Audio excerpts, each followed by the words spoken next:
Holy crap. People persist in doubting the evidence. Don't run and hide. Don't be afraid. Don't turn away any longer. The truth will set you free. You're listening to Jimmy Church Fade to Black on the Dark Matter Radio Network. We're turning all of our antennas towards Jimmy Church on Dark Matter Radio. And now, your host, the captain of conspiracy, the prince of paranormal. This ain't your daddy's radio network show. This is Jimmy Church Fade to Black. Ba-da-ba-da-ba-da-ba-da-ba-da.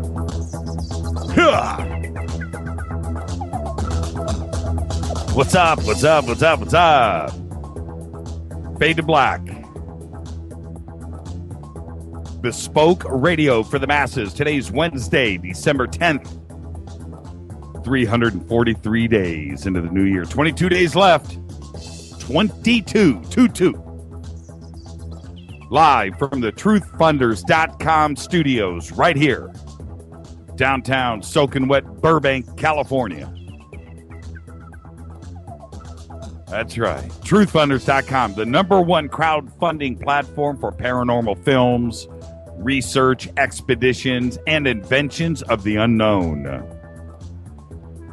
The big launch is coming. A couple of days away. Truth Funders. Go sign up for the beta. That's what you want to do. All you Fadernauts, go over to jimmychurchradio.com right now. Support our sponsor. Click. Go over, sign up, and when the beta launches, you're going to be right there. You're going to be part of history. Have you ever been part of a Silicon Valley startup mega launch? That's what Truth Funders is. They have been fans of this show since day one. They are part of the family. Go check it out, truthfunders.com. For KJCR and the Dark Matter Radio Network, I am your oh-so-humble host, Jimmy Church. Let's get this one cracking. Fired up. We've got Rain-ageddon heading towards the California coast. I don't know if you've seen what we've posted and what is going on. If you live out here, you know it's coming. But my goodness gracious. That radar, that print, it goes to China. They're calling it a, well, I'll get to that. I'll get to that in the news. Unbelievable. Big salute to the proud men and women in uniform all around the world fighting the good fight for us. I was just listening to Podcast UFO, Martin Willis, with John Burroughs, Colonel Holt. That right there, those guys right there. That's what I'm talking about. Big salute to those gentlemen. You know, you got to remember, too, Rendlesham went down during, Christmas, New Year's, interrupted a party. And that's what I'm talking about. Right now, everybody out there away from their friends and family through these times, it gets hard. It gets tough. If you see anybody in uniform, you just go up to them and go, dude, happy holidays. You want to come over to our house for some turkey and ham? That's what I'm talking about. Podcast, thank you. Support the show. $2 a month. All you got to do. jimmychurchradio.com. Go over, click. Do it. Cheap. $2. $2. $2. Love that movie. Faders.org. We are going to be going through a little period here. It's a family thing. It's not that big of a deal. But, man, with all the expansion that we are doing with the new website, jimmychurchradio.com, faders.org, the way that the two are, connected and everything else that's going on right now, we've got a lot of big things that are cranking out. So I want everybody to check out faders.org and jimmychurchradio.com, and I need you guys to click on those buttons. I've gotten lots of email. We've fixed a lot of things. So just And it's little stuff, and it's the stuff that we would never go and click on. We don't think. Just go and goof around. Click, click, click, click, click, click. Click on everything. Search. Do everything. And just let us know that everything is working. All right? I am ready. It's Tuesday. I'm in a weird, fired up mood today with it's cold, it's rainy, it's nasty. It just feels like Christmas. And I'm ready. I'm so fired up. Today, you ready? Let's get this cracking. Today, Chef Bobby Flay, 50 years old. How to build an empire by 50. Go ask Bobby. Actress Susan Day. That's right. Played Susan Partridge on the Partridge Family. 62. She was kind of the hottest one. It wouldn't be Mom, would it? Wouldn't be the. So she was the only hot chick that was on the Partridge Family, was, and she really wasn't. She was it by default because it was as good as it got. Susan Partridge of the Partridge Family, Susan Day, today, 62 years old. Our dead guy's birthday today, sad one, is actor Michael Clark Duncan. 1957, 2012. Who's Michael Clark Duncan? Everybody knows who Michael Clark Duncan is. You know that face, that voice. That's right. The big man from the Green Mile, who's also in Daredevil, The Scorpion King. Did you know he was also in Friday with Chris Tucker, Ice Cube? When they're playing craps on the sidewalk, remember? And what's his name gets knocked out? Yeah, that's right. It's Michael Clark Duncan throwing the dice in the background. He's playing craps. But we know him as Frankie Figs Figueroa from the movie The Whole Nine Yards. Michael Clark Duncan. Gentle giant. Cool dude. The Green Mile messed with me. Oh, man. Michael Clark Duncan. Birthday today. And I know he's up there. Died. Heart attack. 2012. Freaked us all out. But he's in a better place. And what I wanted to do for Twitter tonight, I don't know. I'm going to feel out my little Fate or Not family right now. I love the movie, The Whole Nine Yards. He was in Armageddon, Jonas. I didn't know that. Susan Day on L.A. Law. Yeah, she was really good on L.A. Law. I'll go with that. But back to, I didn't know he was in Armageddon. I did not know that. Okay, so anyway, I love The Whole Nine Yards. And The Whole Nine Yards is a collection of movie quotes. Bruce Willis, the whole thing. So I want to see your favorite quotes from The Whole Nine Yards right now. Frankie Figs. What was his name? Bruce Willis, the Tulip. Follow us on Twitter right now at JChurchRadio. Hashtag DMRadioNet. There he is right there. Yeah, I'm going to retweet that. I got to do that. Let me do that in real time. Sorry, everybody. I just got to do it. If you want to know what I'm doing, go over to Twitter. Check it out. You'll get it. You'll understand. Come hang out in the sandbox at JChurchRadio. Hashtag DMRadioNet. I say it every night, but it's really fun. We blast through 1,000, 2,000, 3,000 tweets every night. Oh, whoa, just took a shot of her desk. Why would you do that? That's the studio next door to mine right here. That's our producer. Whoa, taking a picture of her desk.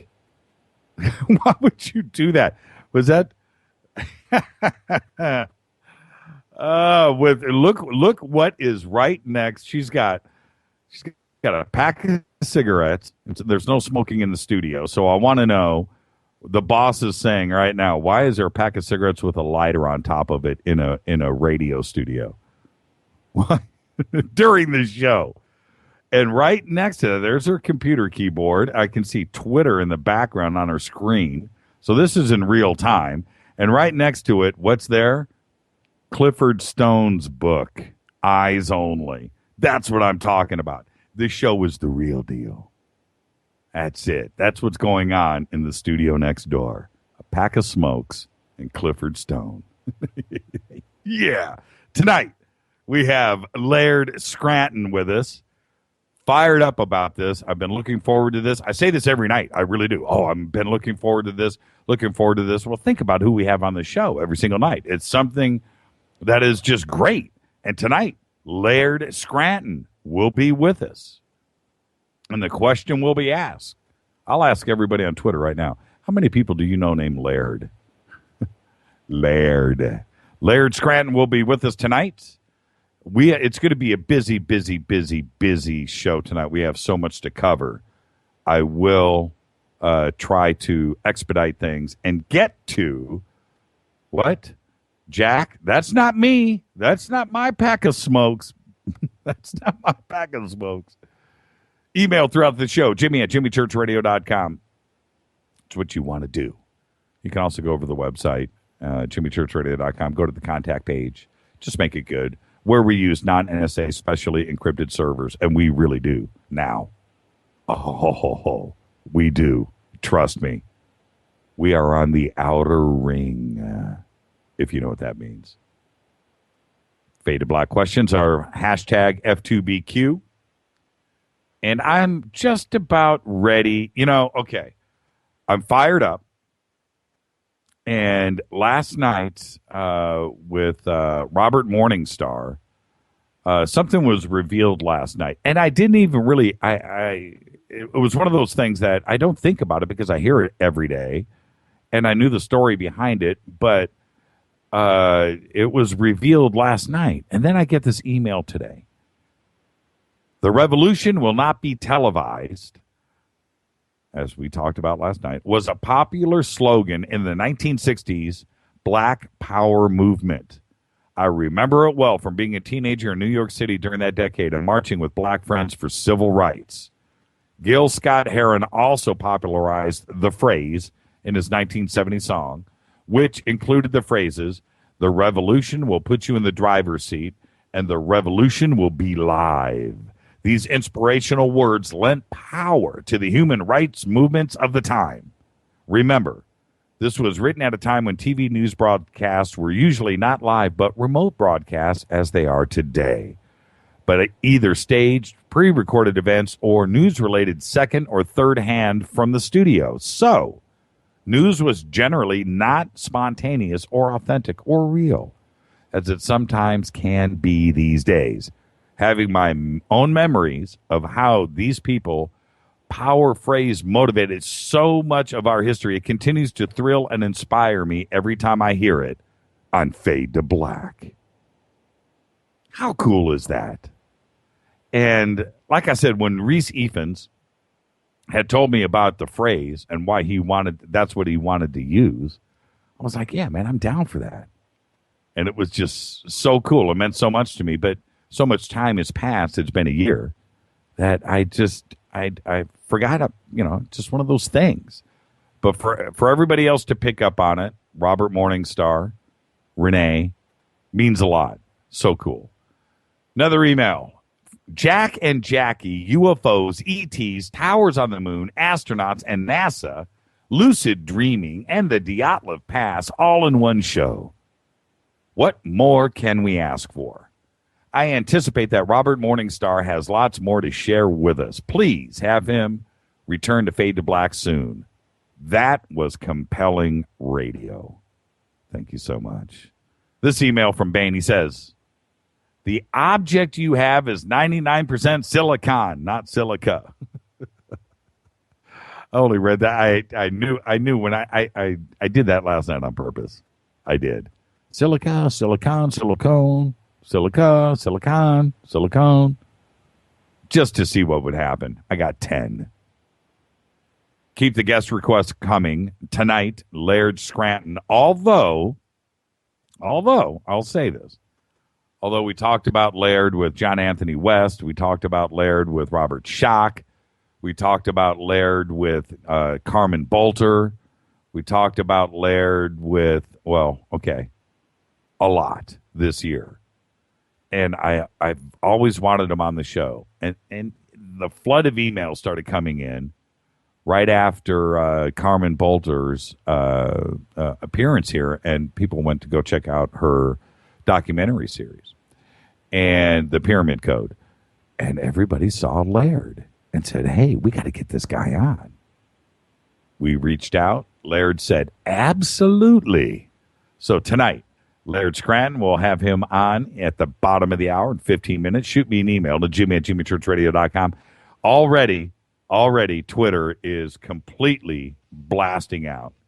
Thank you so much. Follow us right now on Twitter at JChurchRadio. Hashtag DMRadioNet. You know what I don't watch during the show because I can't, for obvious reasons, because of the audio, for one. I don't see the Dark Matter radio feed on that page. I can only imagine. That's what it must look like. You're always scrolling back. Get TweetDeck. It rules. This is Fade to Black, bespoke radio for the masses. I'm your host, Jimmy Church. I'll be back with the news that you don't know nothing about right after this. Stay with us.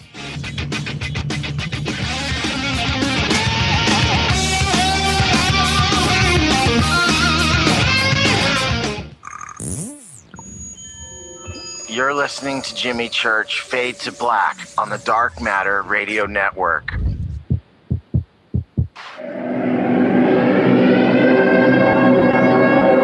Ladies and gentlemen, girls and boys, you have tuned into the latest phenomenon in late night talk radio, Fade to Black, starring the inimitable Jimmy Church, showcasing his continuing quest in pursuit of knowledge of the strange and paranormal. Sit back, open your mind, and let's get cracking.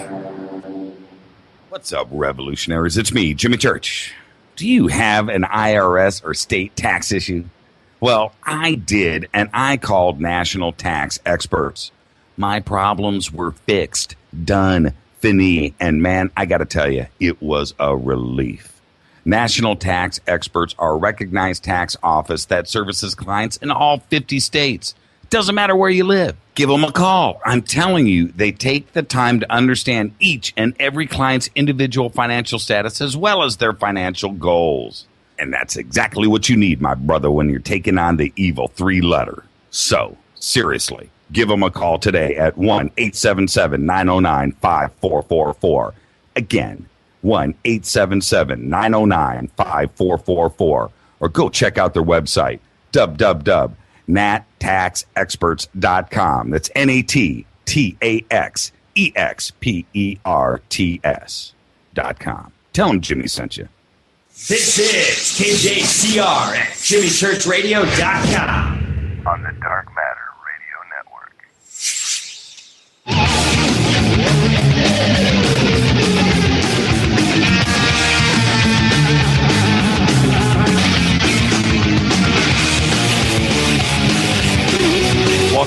Welcome back. Fade to Black, bespoke radio for the masses. We are only on the Dark Matter Radio Network. I'm your host, Jimmy Church.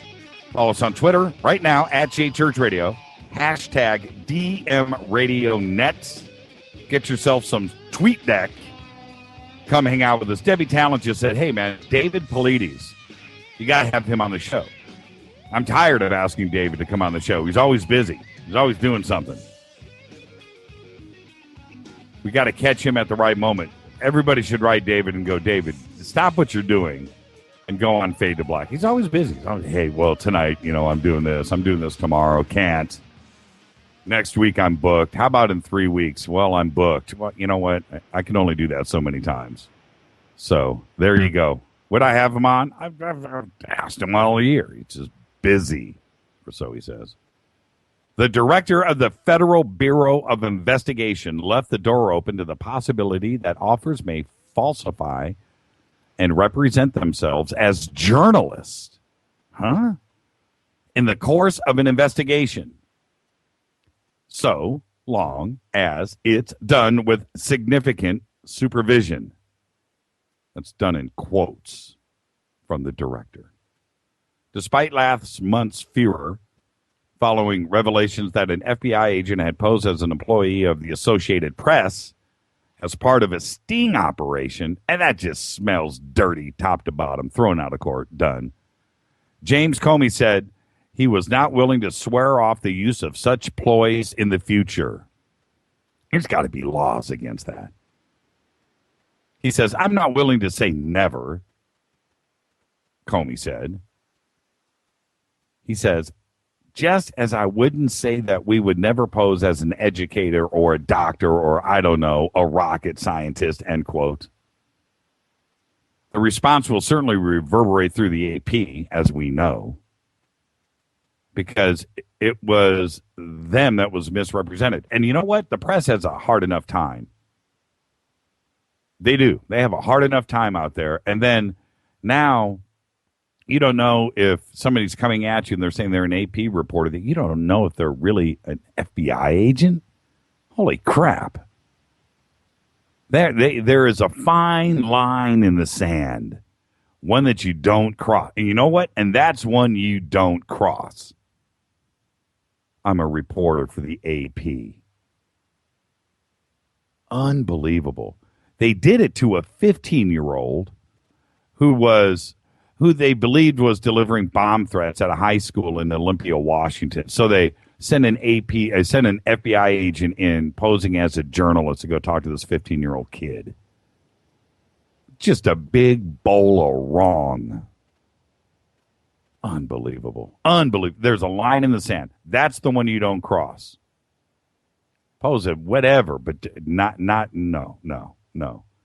a journalist. The new draft of the Russian military doctrine doesn't provide for the possibility of a preemptive nuclear strike.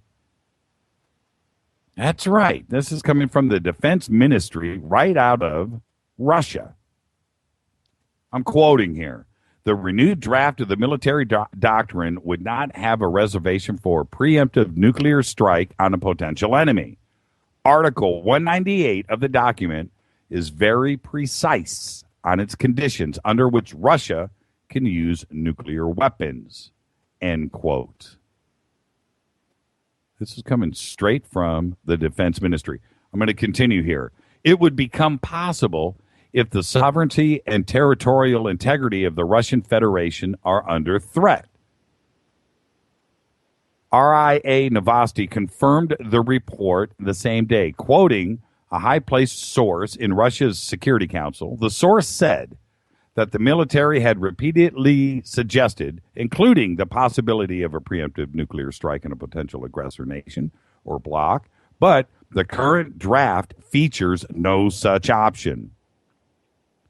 The Russian military doctrine, approved in 2010, also lacks the provision for preemptive nuclear strike. It says the Russian Federation reserves the right to use nuclear weapons in reply to strikes with nuclear weapons or other weapons of mass destruction on its territory or the territory of its allies.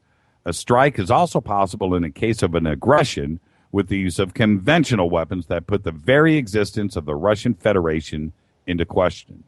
The doctrine gives the right of final decision of a nuclear strike to the president. Interesting. Smokescreen? I don't know. A brewing Pacific storm will pour desperately needed rain on California's historic drought that we're going through right now. But the pending wet wallop promises to carry a high price, as schools in San Francisco and Oakland are closing tomorrow in advance. The rainfall's already started. It's expected to be so significant that meteorologists call it an atmospheric river. Now, if you go and look, we posted over on Facebook today at jimmychurchradio.com over on Facebook. I posted some radar pictures today. It's crazy. It's long. It's 400 miles wide. And it just stretches out. And all you can see as you look at this is this just moving towards the California coast with no end in sight. No telling what's going to develop behind this as it moves forward. It's nasty. expecting somewhere between 4 and 7 inches of rain. And for California, that's all we get all year. And to get it in one night, or one blast, I should say, it's going to take a few days. It's going to be crazy. Looking forward to it. I was talking to you about this maybe 2 weeks ago, talking about how it never rains in California. And it doesn't. It truly doesn't. But and right after I said that, we got like 4 or 5 straight days of rain last week. And some of it was constant, like 24 hours, didn't stop. And we need it. Here in California, because there's especially in Southern California, where it never rains, and they talk about this all the time, but it is seriously true. This is not some urban legend, myth. The streets are covered with dried oil and just stuff, that accumulates over the year. And when it rains, you can't even walk. I mean, it's like ice outside. Everything is just covered in oil and slick and crazy, and cars, especially the first day, it's bumper cars on ice out there. Nobody can drive. And that's what goes on. And but we welcome, because everything gets washed off. Everything gets cleaned. When you drive around the Midwest, it's funny to me. When I drive, everything looks clean. Why? Because it rains all the time. But out here, everything's always covered in buildings and windows and stuff. It's always got that fine layer of dirt on everything all the time. And then it rains out here, and the next day, everything looks bright, shiny, and clean. Well, we got that 5 days of rain last week, and I was like, wow, cool. That's good for the whole year. And everybody here in L.A. right now listening to me is going, yep, exactly. Well, living across the United States, you just don't get it, how much we need our rain.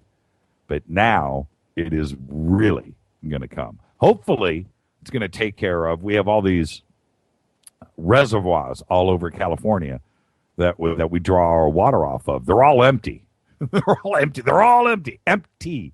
Empty. Hopefully, everything is going to fill back up. Up to 50% of our annual precipitation occurs with just a couple of these events all year. And it's that important to us. I know it sounds crazy, but it's really the way it is. It never rains. And it's really raining now. So there you go. When you hear me talk about, oh, it's so nice outside, I'm wearing my sandals and it's snowing where you're at. Well, you know what? I'm getting payback. I watched a video today of the recovery of Orion. I don't know if you've seen it, but you can go check it out. It's out there. And I don't know. It still seems, and I keep going on about this, but it still seems to me to be a little old school, especially since we're 2 weeks away from 2015. And I'm watching those guys go out there with what's the rafts, those inflatable boats, going out there, and the scuba divers and going up. And it's just sitting there, and I thought it took a little long too, by the way. But anyway, it just looked a little too old-fashioned. Like, this is 1940s technology, and here we are in 2015. It just feels weird. But I'll say this. The capsule, Orion, looked really cool.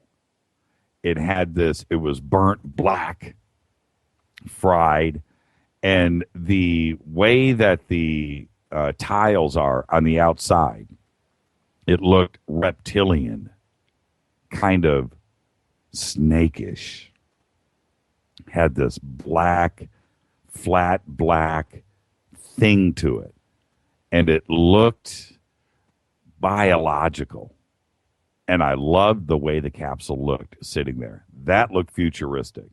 It looked pretty dang cool. And if you haven't seen the video, I would love for somebody to post a picture, please, for me on Twitter of Orion in the water, a close-up. Because I got to tell you, that thing looked nasty. It looked cool. So it kind of made up for the way that I feel. It does indeed seem old school. And that's it. That's the news that you know nothing about. If you have anything that you want to cover, you have anything that you want the world to know, email me, Jimmy@jimmychurchradio.com.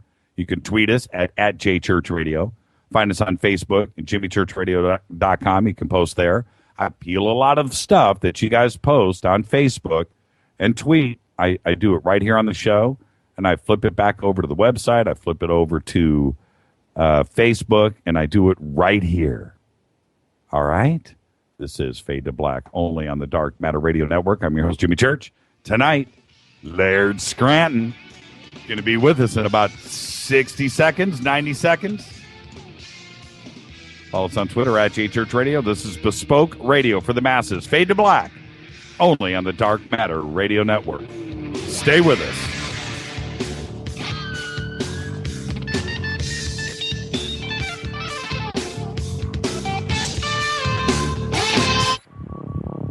Are you afraid of the dark? Don't move. Don't touch that mouse. You are listening to Fade to Black, Bespoke Radio for the masses, on jimmychurchradio.com.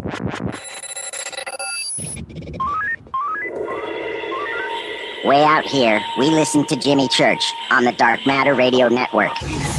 Dark matter. Dark Matter, Dark Matter, Dark Matter, Dark Matter. You're listening to Fade to Black on the Dark Matter Radio Network. ¿Qué tal, mis amigos? Yo soy Mario Carson, el tiburón, y los invito para que escuchen a mi buen amigo Jimmy Church Radio. ¡Claro que sí! Oi, oi, I'm Reese Evans. You're listening to Jimmy Church. This is Revolution. The revolution will not be televised. The revolution is on radio. Ciao.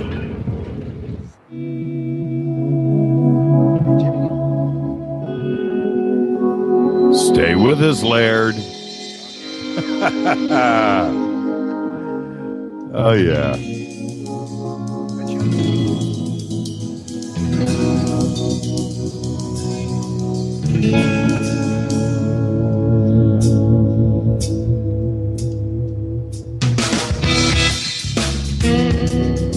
Oh, yeah.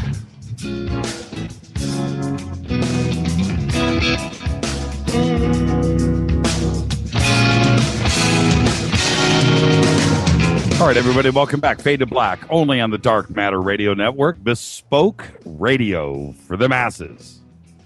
Follow us on Twitter right now at JChurchRadio, hashtag DMRadioNet. If you have any questions for Laird Scranton tonight or myself, hashtag F2BQ right there. It's all by itself on TweetDeck. Hashtag F2BQ. You can also shoot me an email to Jimmy@JimmyChurchRadio.com. You can also write the producers directly, but also you got to make it good to get it in here to myself and Laird. And I'm ready. Let's get this cracking. So excited. Laird Scranton is an independent researcher of ancient cosmology and language. His studies in comparative cosmology have served to help synchronize aspects of ancient African, Egyptian, Vedic, Chinese, Polynesian, and other world cosmologies, and have led to an alternative approach to reading Egyptian hieroglyphic words. His degree is in English from Vassar College. He became interested in the Dogon mythology and symbolism in the early 1990s. He has studied ancient myth, language, and cosmology since 1997 and has been a lecturer at Colgate University. He also appears in John Anthony West's Magical Egypt DVD series, one of my personal favorites. He lives in Albany, New York. His writings include books and articles published or taught by Colgate University, Temple University, and the University of Chicago. I'd like to welcome the one and only, the only one that I know, Laird Scranton. Laird, how are you tonight, sir? Hey, Jimmy, I'm just great. I'm getting over a cold, but I'm on the upswing from it. I'm feeling pretty good. Ricola. Yes. Okay, let's just start this off. Let me get the disclaimer going. We're just going to sit and have a conversation. We've got a million topics to cover. I'm going to try to get deep into 2 or 3 of my favorite subjects. So let's just get comfortable and let's let this thing roll. But You are not. I have to just say this take this the right way, Laird. In that the science of the Dogon, right? That you are known for that, and that is the one thing that everybody, and it's. I think most of us think that you've only written one book because it is such. Do you understand what I'm saying? Because it is such. It's something that we all reference out there. We all do. But man, you are prolific. You are a writing machine. Well, don't all authors just write the same book over and over and over again? Maybe I have only written one. Yeah, right. But okay, all right, and that's fair because each one of your books bleeds into the next. It's a continuation, and you can almost, put one down, pick up the next one, and you're at chapter 39. You know what I mean? And you just keep moving forward. Does that make sense? And was that intentional? Yeah, it does make sense. And yes, it is. It's a continuing, the books on cosmology are a continuing journey that are supposed to have an intelligent progression to them. And there's one other disclaimer that I have to do tonight with you. I don't know if you know this, but my favorite subject is Gobekli Tepe. And I've got a lot of favorite subjects, but and our fans out there that listen to this show caught wind of this about a year ago, 8 months ago. Jimmy says Gobekli Tepe too much in a show, and so they started a drinking game, and they started this. Every time I say Gobekli Tepe, Twitter lights up and everybody does a shot. It's a good thing I don't do that here in the studio because I wouldn't make it to the end of the show. But here you go. It's with the Dogon and with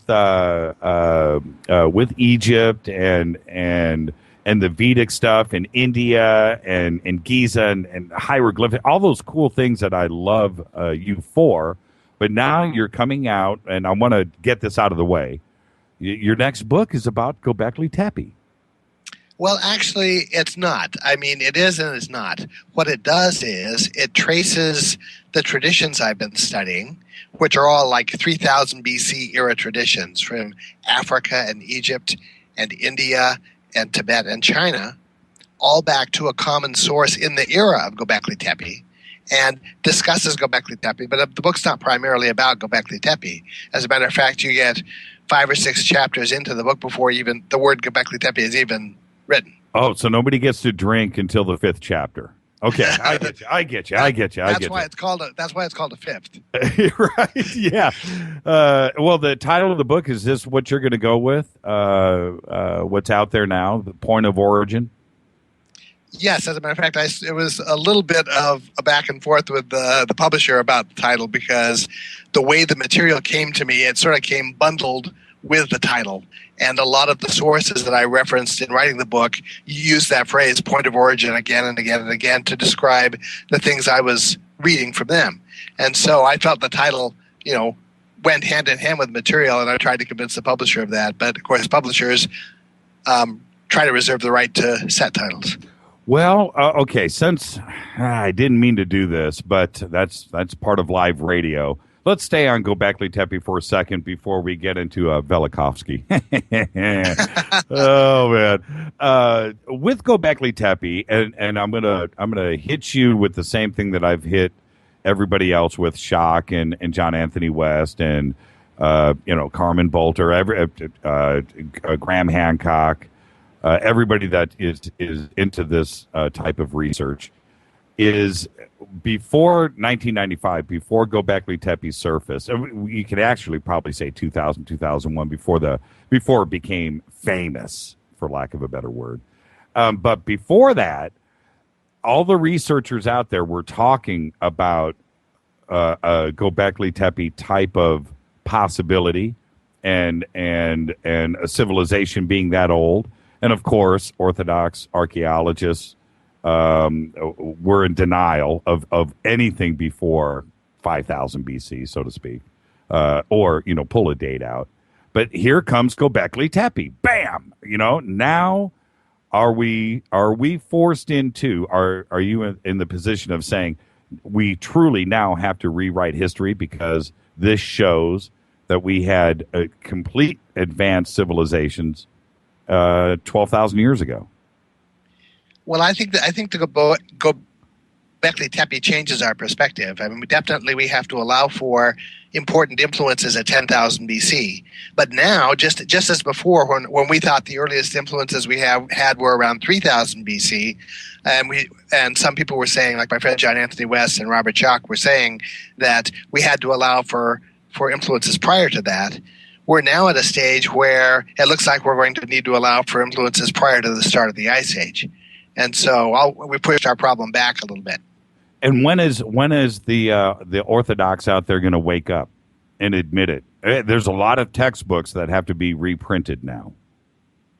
Yeah, I think you're right. And I don't know when a wake-up's going to happen, but I do know that there is genuine progress being made by researchers who are either on the fringe of or just outside of the academic world. And that progress is going to keep going by itself. It doesn't matter whether the academics are on board with that or not. We've got a coherent group of researchers who are making their own headway. Don't you think, in your very bones, in your very fabric of your soul, don't you feel like Gobekli Tepe should be headline news on CNN? I mean, this is big deal stuff. Yeah, it should have been, but, how does that compare really to what the volume of sales were on Black Friday? Or the Kardashians. Yeah, exactly. Exactly. Thank you so much for that. Yeah, okay. So I think my vibe on Gobekli Tepe. Well, let's move on. We'll wait for the book to come out and we'll bring you back. We have way too much to go for tonight. But I'll leave you with this, with Gobekli Tepe. I have my answer for which I'll give to you after yours. With Gobekli Tepe, what's the one thing about Gobekli Tepe that freaks you out the most? Well, I sort of, a lot of researchers like myself sort of reach a point where we've had so many different freakouts that the next freakout I think I lost you. Almost doesn't register anymore. So Gobekli Tepe as well.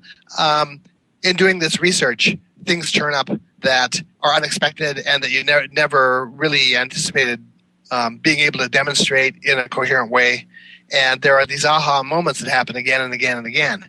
And so Gobekli Tepe is another one of those, but a good researcher learns to sort of roll with that. Right.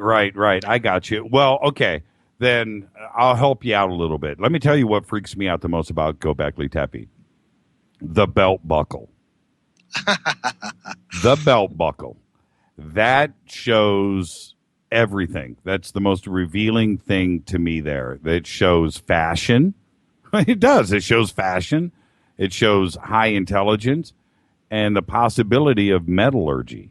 And that tips the scales off, just into a direction that the Orthodox archaeologists out there, they have something to answer for.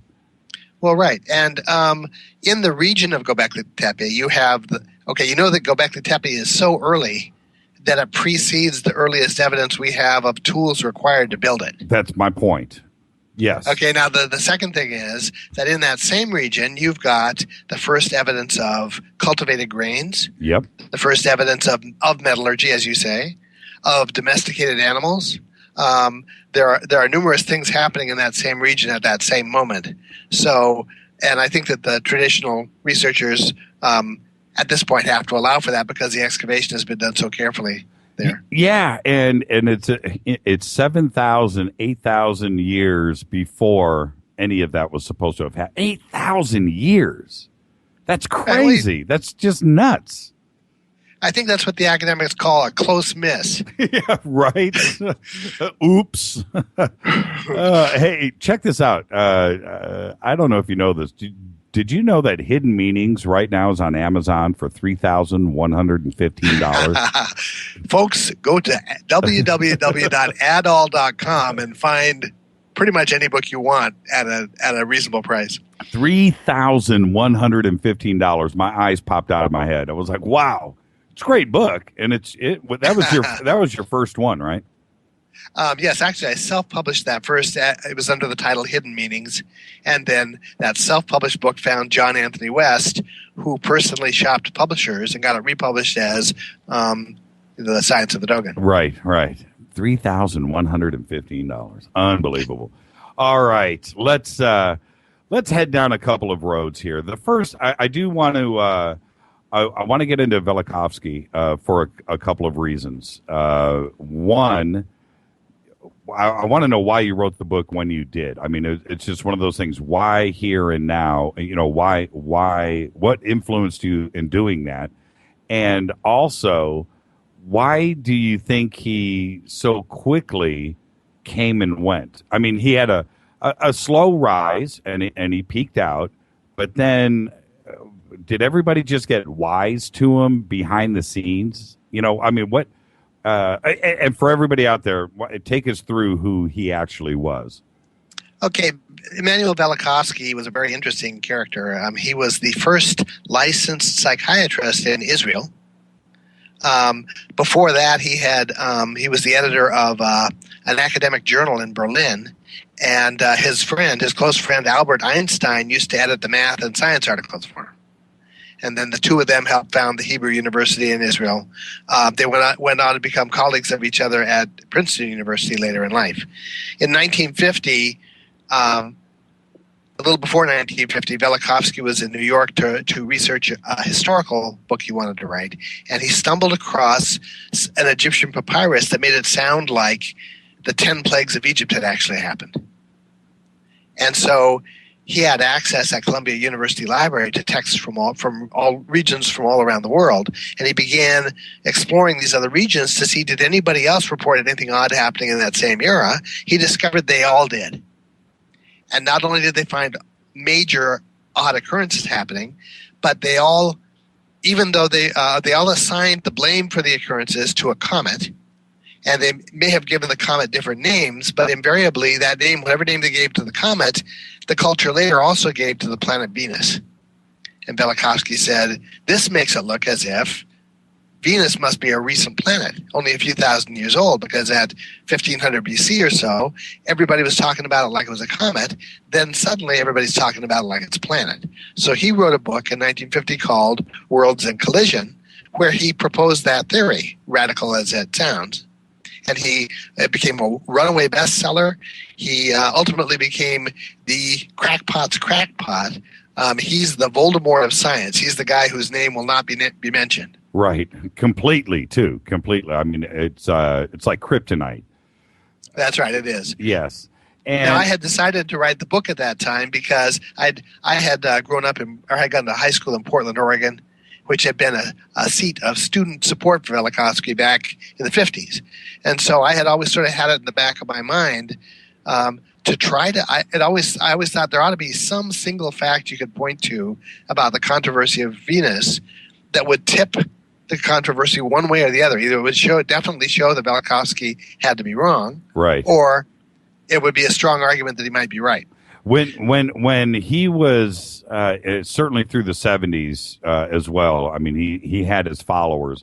Were you a reader of him then? Did you fall onto his side of the fence at any point? I had actually didn't read him seriously until the early 1990s. Okay. And one of the things that I share in common with Velikovsky is that we're both rooted in the world of ancient mythology and ancient texts. And we both, like Einstein did, tend towards qualitative arguments. Qualitative arguments rather than quantitative ones. In other words, the conclusions Velikovsky was coming to were not because he'd done the math to 5 decimal points. Mm-hmm, mm-hmm. It's because he had a scenario that implied certain consequences.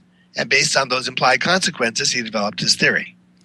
So he and I are sort of kindred spirits in that way. Well, there's a couple of aspects with him that were actually good.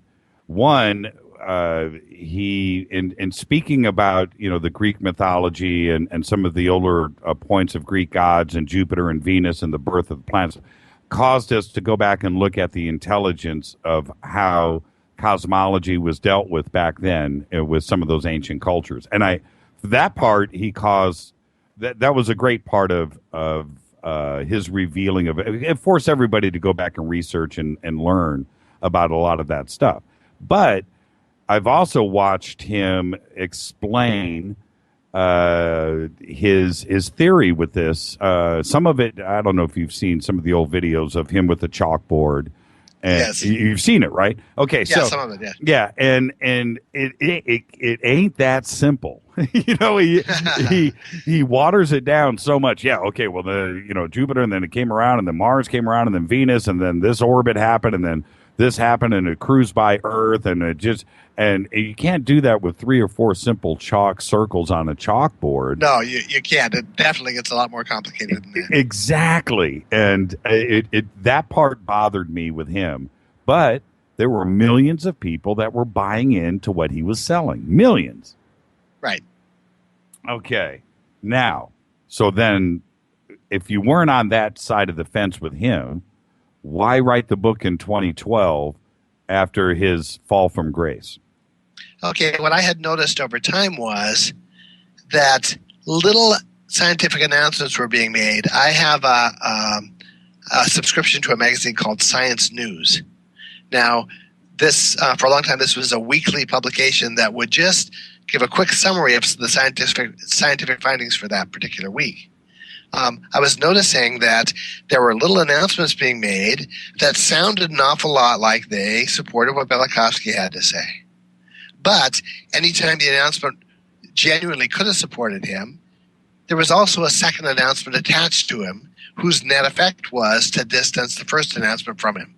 Interesting. For example, Velikovsky had said that, okay, back in the 1950s, scientists thought that Venus was so much like the Earth that we could probably colonize it. And Velikovsky said, that can't be true. If Venus is a young planet, it's got to still be intensely hot. So when our probes actually got to Venus, we discovered that its surface is hot enough to melt lead. That's right. Which it probably shouldn't be if it were billions of years old. That's right. Hedging that point, as a part of that same scenario, Velikovsky was saying because it's a young planet, because he believed it was a young planet, it should also have a pristine surface in comparison with other astronomical bodies in our solar system. It hasn't had time to become pockmarked with all the meteors and asteroids and so forth. So when we got there and we discovered that it actually did have a pristine surface, the day that announcement was made, a second announcement was made with it. And the second announcement said, clearly, geological forces that we don't understand have globally resurfaced Venus in the last million years. It would have helped him if he named a temperature. That's what I would have done. I would have gone out on a limb and said... Well, but see, because it's a qualitative argument, he can't really do it because he didn't know what temperature it could have left Jupiter at. He didn't have definite information on how long it had been roaming the solar system. He didn't know how close it had come to the sun or how far from the sun it had moved. There was no way to quantify what the temperature should be. You couldn't calculate it. So the best he could say is it's going to be hotter than anybody expects it to be. And the reason why I want to talk about him is because and we discussed this at the opening of the show, all of this writing that you have done, it all interweaves with each other, all of your publications. And now, so I want to back up. I want everybody to understand what he was saying. He was saying that, and I may have some of the dates wrong on this, but the bottom line was Jupiter, Venus broke off of Jupiter 1,500 years ago. I'm guessing, I'm not guessing, but how do I want to say it? Correct me if I'm wrong, is what I'm saying to you, Laird. But that it spit out Venus. Venus entered into an orbit closer to the sun. As it did that, it crossed the Earth's path, which caused some catastrophes here on Earth at that point that all of the ancients had written about, and then interfered with Mars, put Mars into another orbit outside of the Earth's. That before that, Mars was inside the Earth's orbit, and then Venus moved into its current position inside of Earth's orbit, closer to the sun, and the solar system was rearranged 1,500 years ago. Is that the story in a nutshell? That's basically it. Yes. The one of the essential pieces is that when Venus was first roaming the solar system, ostensibly it looked like a comet, and it was so bright that none of the ancient cultures classed it as a planet. They thought it grouped alongside the sun and the moon because you could see it move across the sky during the daytime. That's right. It was that bright. Mm-hmm. So to begin with, it was behaving like a comet. All the references, the ancient references to it, are comet images and comet terms normally reserved for comets and things like that. And then eventually, as you say, it settled down into its orbit and became the familiar planet that we call Venus. It's a really unlikely scenario. Go ahead. No, go ahead. Well, because 1,500 years ago, and this is where your research comes in, and again, you're much smarter than I am. You can stop me at any point and call me a doofus. But 1,500... No, it's actually about 3,500 years. It was 1,500 BC. 1,500 BC, I'm sorry. Yeah, 1,500 BC. So 1,500 BC, the cultures back then, and I really want you to explain to me how they pulled this off. I think that's a fascinating part of the story. But they were all looking to the heavens, and they all really knew what was up there. And at 1,500 years ago, 1,500 BC, they already knew about what was going on in our solar system. Most of it. I don't know how, but they did. And what didn't get reported was this mass movement of Mars, Jupiter spitting out a planet, Venus going into place. Cosmology was already correct at that point, wasn't it? They're two different issues. Okay, for the ancient cultures, watching the stars was like us watching TV. It's what people had to do at night. Exactly. And pretty much anywhere you went, you had, on a clear night, you had very, very good visibility because you had no ambient light. Mm-hmm. Okay, so everyone watched the stars. Now, everything that Velikovsky cites in his book, he also cites ancient texts that describe that happening. Many times he cites references from multiple different cultures at the same moment in history, citing the same thing. Like the discussion about Venus and Mars interfering with each other apparently happened in some of Homer's works is where those are reported. I have to try to remember off the top of my head the details of his book. But each of the things were backed up sometimes to almost to an overly large extent by Velikovsky. I'll go on for page after page after page with references that look like they support the point that he's trying to make. Now, they might or they might not. What I tried to do with my book was I was looking for the fact that would tip the controversy. I didn't care whether it tipped against him or for him. I wasn't I didn't have an axe to grind about that. But what I ended up doing was I stepped through his scenario phase by phase, the idea of a body being ejected from Jupiter. Well, what I found was that at each stage of that scenario, there are probably a half a dozen considerations that if Velikovsky is right, they evaporate, not just for that phase, but for all the other phases too. If he's wrong, those half a dozen considerations need special explanation at each stage. That's right. Okay, now, I was taught that that's not the hallmark of a theory that's flatly wrong, that is more likely the hallmark of a theory that might be right. Okay, so now starting with Venus being ejected by Jupiter, you need to understand that the official astronomical theory of how the moon was formed was that some body whacked into the Earth in its early years and knocked a piece off that became our moon. That's the official theory. It's one of them, and we still don't know. We still don't know. We're not absolutely certain, but that's one of the generally accepted scenarios for how the moon formed. That's right. Okay, so now we all know that any process that can happen on a small scale in the universe can also happen equally as likely on a larger scale. So from the outset, you can't have that be the official theory about moon formation and not allow it as a possible theory for planet formation. And again, before you continue, we still don't really know how the planets are formed either. As a matter of fact, a friend of mine named Jeff Marcy, he was heads Berkeley University's Search for Earth-like Planets.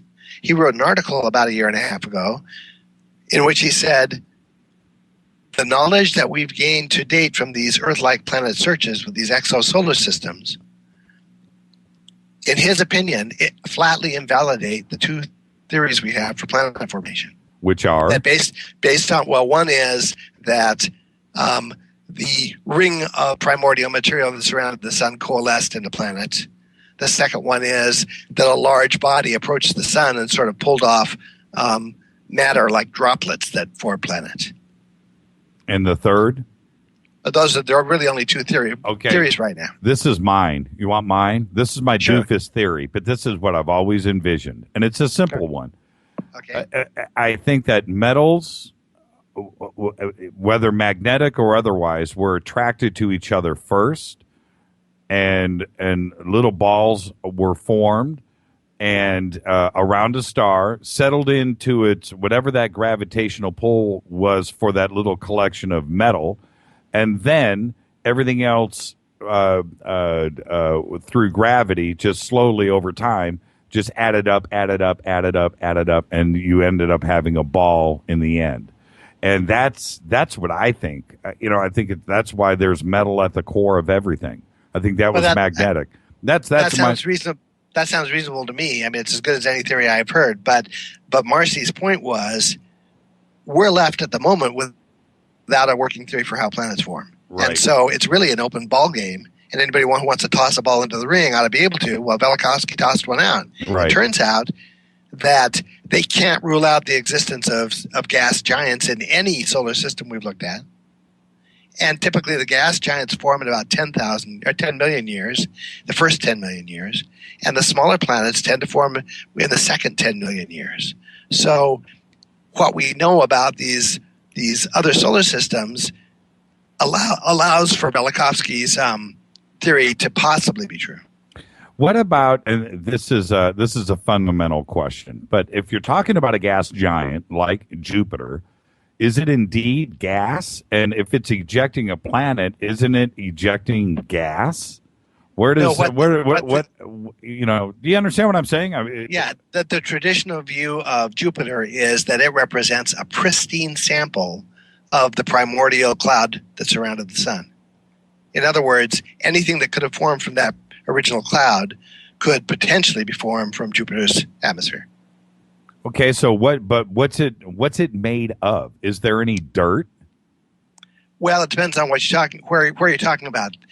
Jupiter has a very strong gravitational pull, and so and a very how can I say this? A very diverse atmosphere. As you descend down through the atmosphere, you encounter widely changing conditions, and among those conditions, from the top of the atmosphere all the way down to the core of the planet, pretty much any material that we can conceive of is likely to form. Oh, I've got you. So then it is ejecting rock, metals, and everything else. It's ejecting it at such a high temperature that it's liquid at the point where it's ejected. I got you. So then as it cools, then, okay, all right, okay. So then that adds the possibility for Velikovsky's theory. Right. Okay. And so I sort of took the role of the police cop on the TV show who has to vet suspects for the murder. Right. Okay, now, at each stage of the scenario, I would ask the question, and I would say, okay, where were you on Saturday night the 15th at 9 o'clock? I was looking for reasons why Velikovsky couldn't be right. Is there a fact here that I can point to say this stage of his scenario can't be right? But what I kept finding was the potential that he might be right. And with his timing of everything, the Exodus, the plagues in Egypt, and other events that happened around the world, was he off as you started to put the data together? I know we don't have firm dates from the Bible and so forth, but we have a good general idea of when these events took place. Was he close or was he way off? No, he was, based on other evidence that we can look at, he was right on the money. That some major event happened at 1500 BC that abruptly ended the Minoan Empire and abruptly ended the old kingdom of Egypt. And traditionally, that event is assigned to the massive eruption of the Thera volcano on Santorini. Okay, now that sort of begs the question because it doesn't satisfy why there was suddenly this most massive eruption in geological history occurring at that moment. That's the sort of thing that might be catalyzed by the close approach of an astronomic body. And it wasn't just the Thera volcano. There were multiple volcanoes all erupting at that same moment, in time. Okay, so there was a major fluctuation in the magnetic field at that moment. There were major changes in climate. There were numerous things that happened. His second era, where he says Mars made a close approach, was around 750 BC. And again, you have major stuff going on there. One key thing that nobody ever talks about, but it's true. You hear about people using computer calculations to calculate alignments of stars that go back in history. That's right. Back to BC times. Here's our problem. Our points of reference as we go back in time to say absolutely we know where the stars were are the total eclipses of the sun. Explain. Okay, that a total eclipse of the sun, if the motions of the Earth, the sun, and the moon are like clockwork, then it's simply a matter of some complicated math to calculate back and figure out where, or at least verify where and when a total eclipse of the sun happened. Okay. Okay, I have a source called Ancient East Asian Astronomy, I think is what it's called, archaeoastronomy. And they point out that every total eclipse of the sun since 709 BC can be calculated to the place and the date and verified. Now I got you. Okay. Gotcha. Not a single report of a total eclipse of the sun in any culture prior to 709 BC can be verified. Why is that? It can only be because some major change in the relationship, some significant change in the relationship between the sun, the moon, and the earth happened.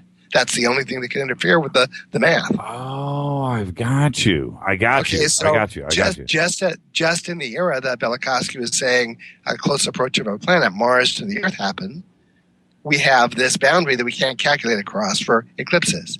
We also have a change in a radiometric absorption rate for plants, which is what all the radiometric dating is based on. So that same period of time represents a boundary that we can't, that creates problems for us trying to do radiometric dating back before that period. Right.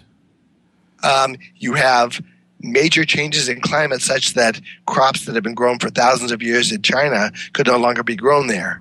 You have mass migrations of tribes and Germanic tribes in Europe all moving southward at the same moment. And just after that period of time, you have every culture around the planet that for thousands of years had observed a 360-day-year calendar suddenly changed to a 365-day-year calendar. Keep going. I'm on the edge of my seat. Do not stop. Okay. So do not stop. Now you could argue that, well, the 360-day year was a ceremonial year, and they just all decided to abandon that at the same time. But that argument would work if you had some credible influence to point to say, here's why they all made the change at that same moment. What induced them to do it? One of the examples I give is if you were watching footage on the nightly news with the sound off of a street scene in New York City, and suddenly everybody walking down the sidewalk of the street ducked to the left at the same moment, you don't have to see the object they were ducking from to surmise that there was one. Right. Okay, it's the same thing here. You have all the cultures on the planet reacting to something at the same moment. Cultures that shouldn't have been in contact with each other. And what was it? What do you think caused the ducking to the right? Well, clearly it was something that had the ability to change the relationship of the moon, the sun, and the earth, because otherwise it wouldn't have affected the calculation of the eclipses. And also the days of the year. And also, if you want to say the days of the year, I had asked my friend John Anthony West when I was researching the book. I knew he was in contact with people who are the authorities on Egyptian calendars. Right. I said, John, could you please poll your friends? Tell them I need one unequivocal fact that tells me that Egypt had a 365-day year in ancient times. And? As it turns out, the fact doesn't exist. Every fact that they could turn up is equivocal. It's because all the Egyptian numbers are given in terms of a number of months and a number of days, and it's given with month names. But Egypt had a lunar calendar and a solar calendar that had the same number of months and the same month names. And what was their year at that point? Well, it's thought that they had a 365-day year at that point, but the evidence that that's based on is ambiguous. Interesting. And okay, now knowing this, and we were just talking a little bit about Egypt. Oh, somebody just tweeted Jupiter's big red spot is the birth scar of Venus. What do you think about that? Yeah, I think that's very likely to be true because the scenario that makes sense for Velikovsky's birth of Venus was worked out and it wasn't worked up in relation to Velikovsky. There was a Chinese astronomer who was trying to explain why Jupiter has a core that's half the size and twice the temperature it should be based on theory. And so he ran computer scenarios and finally decided that a large body 10 times the size of the Earth smashed into Jupiter at some point, sank to its core and vaporized it, and that event had enough explosive power to have ejected a planet the way Velikovsky says. The red spot might be the consequence of that event, or it might be a fortuitous structure on Jupiter that allowed Venus to be ejected. That spot has been shrinking, but for many, many hundreds of years, it was, I think, as large as 10 times the diameter of the Earth. How would you explain to me? Pretend I'm 4 years old. How would you explain to me all of the cultures, pretty much at the same time in the same period, all around and you said it yourself, that should not have been in contact with each other, certainly not in real time, okay? How do they get the knowledge of the solar system without a telescope? Or did they have one and we just didn't know about it? I mean, how is that possible? No, they don't. I mean, okay, the immediate events in our solar system, they can watch in the night sky the same way we can watch the phases of the moon, or we can watch the movements of Jupiter. The advantage they had was they had a much clearer view than we have. Yeah. Okay. Of course, that's the right answer, but that's not actually what I'm looking for. Okay. How is it possible for them to be looking? You and I can walk out, and we've been looking at the skies since we were kids. How do we know what an orbit is? How do we know what the difference is between a star and a planet? There's only 8 or 9 of them out there. They didn't know about Pluto, and there's only a few. How do they know? How do they gather all of this information all at the same time? What seems to be the same information. Well, they're all watching the same sky, and they have nothing else to do for half a day every day at night but watch the sky. Well, we didn't know. Do you remember back in the day when there were only 3 channels on television? Sure. Everybody watched those channels. Right. And so everybody knew what act had been on Ned Sullivan on Sunday night. And I get that. But it is just, it's too hard for me to wrap my mind around that because what we didn't all agree that the Earth went around the sun for 3,000 years past this point in time. So how were they able to do it without a telescope? I just don't get that just by staring at the sun. I'm thinking the knowledge came from somewhere else. Either they were taught, they were told, or there were telescopes at another period, because telescopes are all we have today. Laird, Right. that's what we use today. That's okay, right. we don't have anything Okay. fancy today. We're using telescopes. Okay, there are two categories of information. There's the kind of information that they could observe, rising and setting of stars and things like that. And then there's the kind of information that they shouldn't have been able to observe without a telescope. Now, what I've done over the past 20 years is I've worked to correlate symbols, myths, and creation stories of numerous cultures around the planet, as I say, Africa, Egypt, India, Tibet, and China so far. But I've also looked at other cultures. And when you get down to the bottom of these systems of knowledge, what you invariably bump up against is some form of the statement that somebody who knew more about this than we did told us these things. A long time ago. Yes. Long time. Even in Egypt, there's an explicit tradition that their written language was given to them. Even in Egypt, the official statement of how the plan of the Giza Plateau was worked out was it fell from the sky. I think of crop circles. I love your dramatic pause. You are good. You've got dramatic license right now. Okay, continue, my friend. Okay, so one common theme is with ancient cultures is somebody who knew more than we did told us some of this stuff.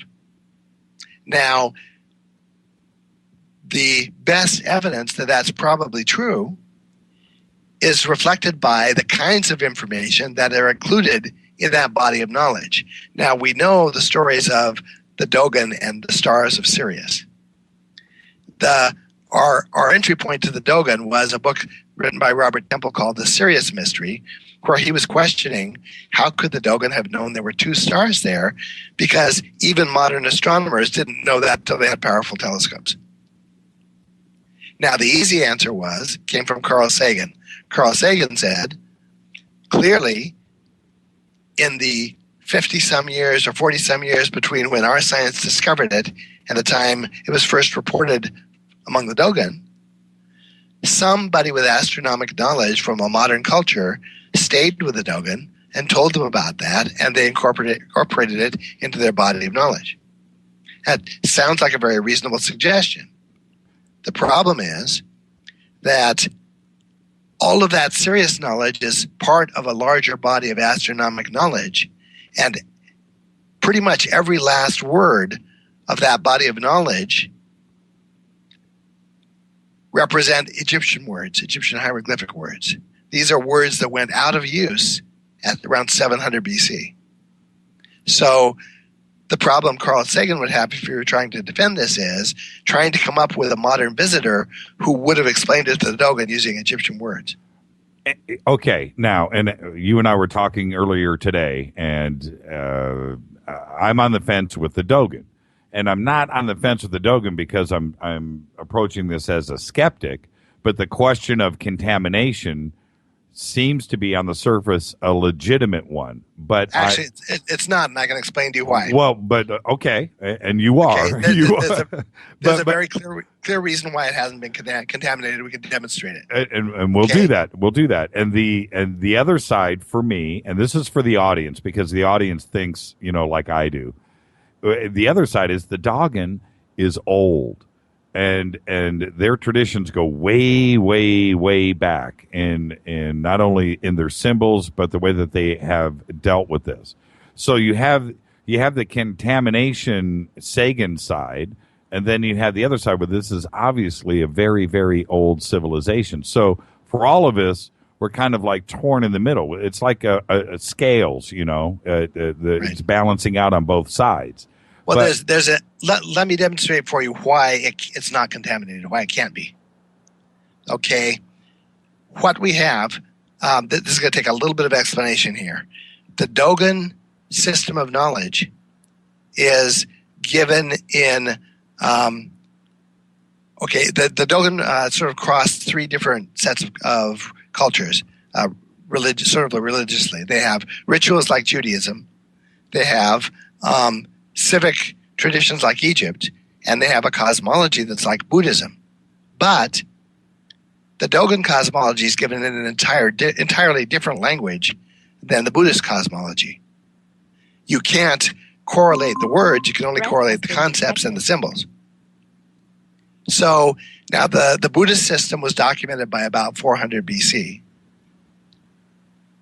For the Dogon system today to match that Buddhist system that was documented in 400 BC implies that neither one of them can have changed since then. Otherwise, it wouldn't still match. How did the community? Okay, how did both? They didn't get it from neither one. They didn't get it from me. The other one. That was my question. Okay, the fact that they're in different languages demonstrates that neither one of them likely got it from the other one, and neither one of them said they got it from the other one. They both are saying we got it from somebody thousands of years ago who knew much more than we did. And when did this, in your research, when did the Dogon say this? Did they say this before 1844? No, the Dogon knowledge wasn't documented. There were some French anthropologists who made repeated visits to the Dogon through the 1930s, 40s, and 50s, and very carefully documented their system. That system, the anthropological study of that system, is a match for a book that was written 20 years later by a leading authority on Buddhism called The Symbolism of a Stupa. Mm-hmm. The cosmology is legitimate because it's a direct match for an accepted system in Buddhism. Okay, I see you're in dramatic pause mode. So here are the hard facts then. When did we know that Sirius was binary? 1918. 1918. That's the first time we could actually image it. Who in the Dogon, who in Mali at that time, let alone us, us scientists out there, educated guys, in 1918 in Mali, who could have digested or absorbed this kind of knowledge? Or why would they even care? Okay, well, let's give you another example here. Okay, I'm sure you're aware of the fact that the Egyptian goddess Isis represents a star. That's right. Represents the star Sirius. Now, for us to be able to say that, we're tacitly playing a little symbolic game. All symbolism is sort of a game. And the game we're playing is, when I say goddess, you say star. Mm-hmm. Right. Okay? Well, it turns out Isis has a dark sister. Her name is Nephthys. Now, if we're playing, when I say goddess, you say star, the Egyptians knew about the star too. Which is impossible. No, but it's not, because the Dogon and the Buddhists say someone who understood all this stuff told us about it. Right, which is impossible. Exactly. So where did the knowledge, let's keep going, let's keep running here. Okay. Where did it come from? How is it possible that all of these, I'm not being devil's advocate here, I just want to learn. Okay, well, how did all of the civilizations acquire this at the same time? The Buddhists flatly say that they got their most sacred knowledge from a non-human source. The Dogon go a little bit further. They say they got it from a non-human source, but they add that it was also a non-material source. But a non-material source in a complicated way, because it was one that was physically present here, to the extent that the teachers of the knowledge were concerned about what the long-term effect was going to be of their presence on us. Sure. Okay, so their solution to that problem was to take 8 Dogon tribe members and sequester them at a remote locale, teach those 8 civilizing skills and concepts of creation, and send them back to teach everybody else. Now, all around the planet, you have traditions of 8 ancestor teachers who come and teach civilizing skills. It looks like, if the Dogon are telling us the truth, the same thing happened everywhere, that 8 Chinese sages were taken away from China to some remote location, taught civilizing skills, and sent back. Right. Now, this is where Gobekli Tepe comes in. Gobekli Tepe looks like it has all the attributes of one of these locales where these skills were instructed. Not only that, it's located in a position geographically that synchronizes with the first appearance of all these civilizing skills. The ones we talked about earlier, the metallurgy, the farming, civilization in general, government. Right. Yeah. So that supports the idea that civilizing skills might have been taught there. Okay, now, about a year and a half ago, John Anthony West and Robert Schoch were planning a trip to Gobekli Tepe. And the night before they left town, they had a party. And my wife, Risa, and I were invited. So in preparation for that going-away party, I did some research into some just very superficial research into Gobekli Tepe. What I noticed was that, okay, on the pillars at Gobekli Tepe, you have carved images of animals, a wide variety of animals, and they're very expertly carved. Beautiful. I could see that most of those animals had significance in the cosmologies I was studying. But there were a couple of them that didn't. A couple of them didn't play like there was a picture of a boar, a pig, that, to my knowledge, didn't connect directly to the cosmology. So why was the boar there? If all of these, if my working theory is these are cosmological images, why is the boar there? Yeah. Okay, now I know from my work that the farther back in time we go, the more commonality of language we have. If you go to the Turkish language and look up the word tepe, you come up with about 25 different meanings.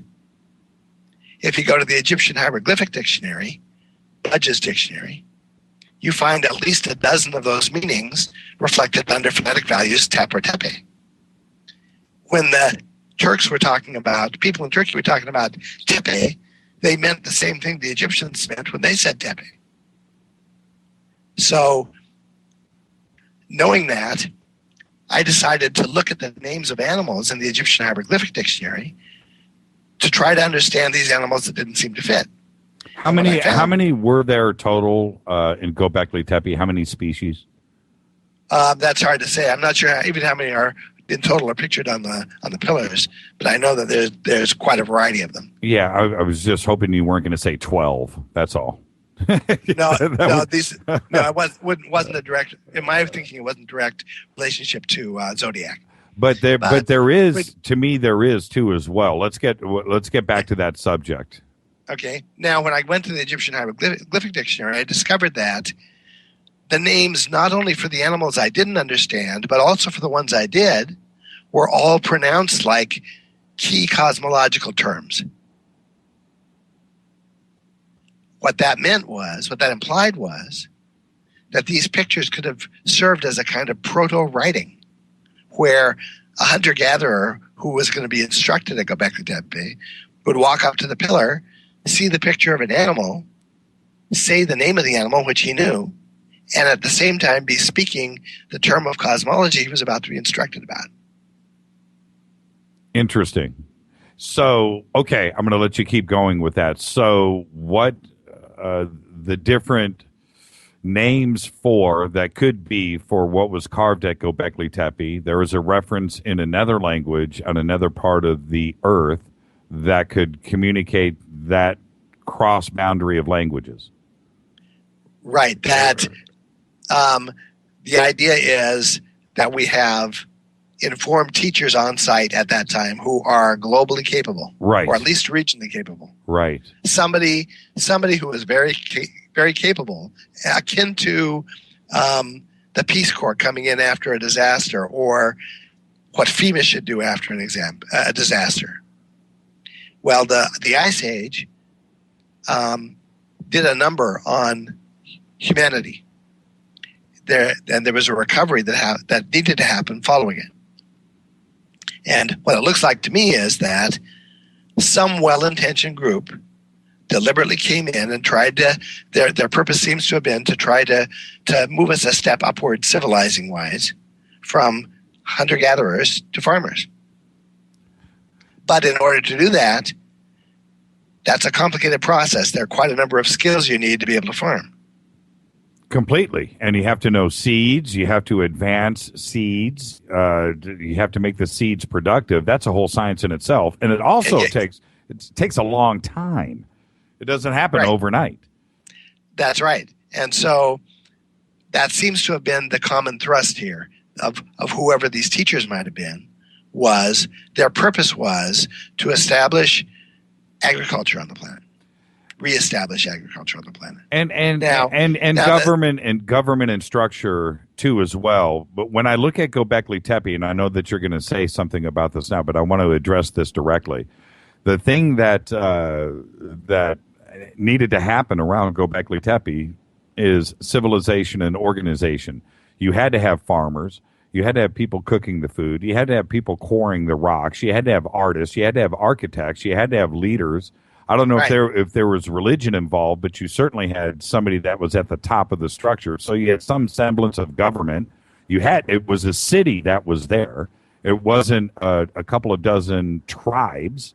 It wasn't 20 or 30 people. It was a large civilization and infrastructure that had all of those things that we use today in play: farming, government, organization, laws.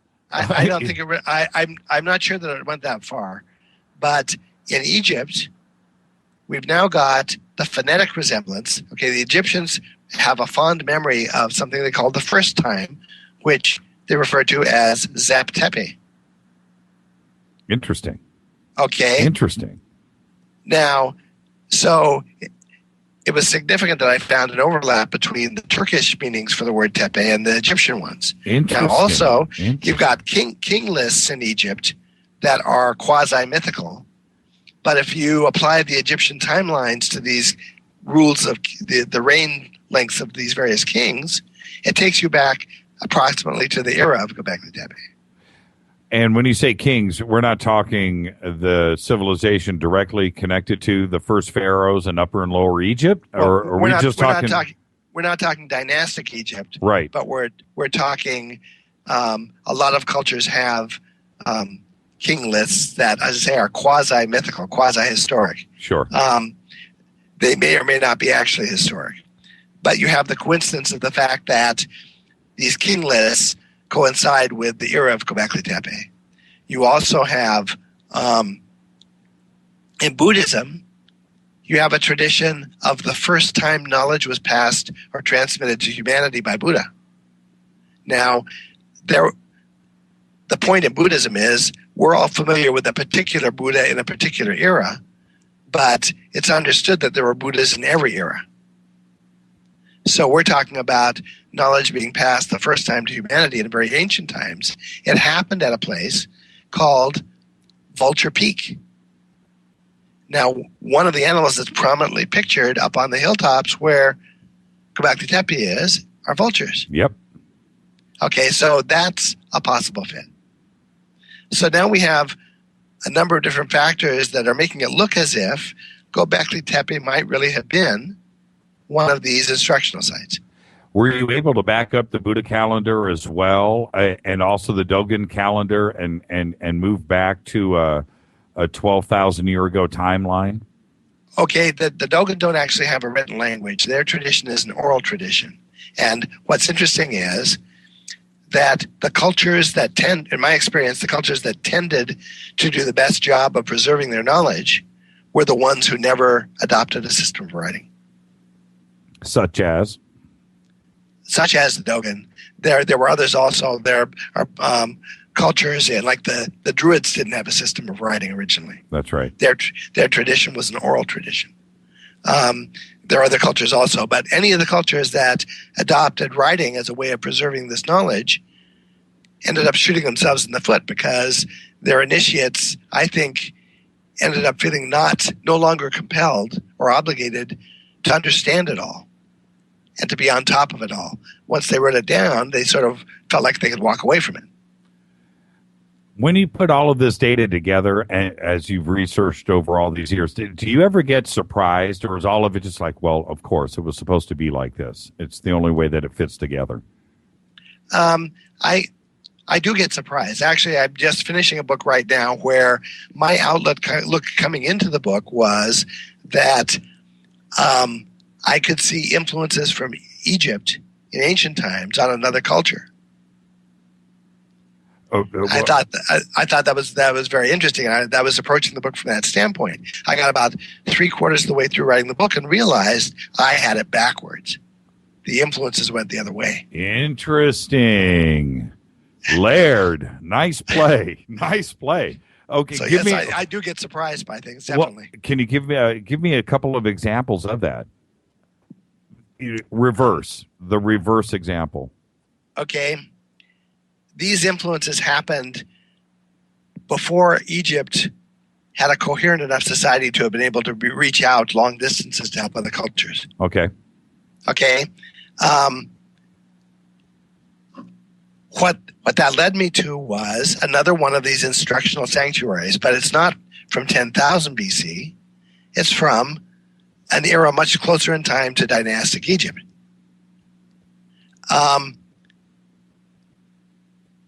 I'm trying to think of the right way to explain this. Okay, the very term, the term "first time" or "first time knowledge was passed to humanity."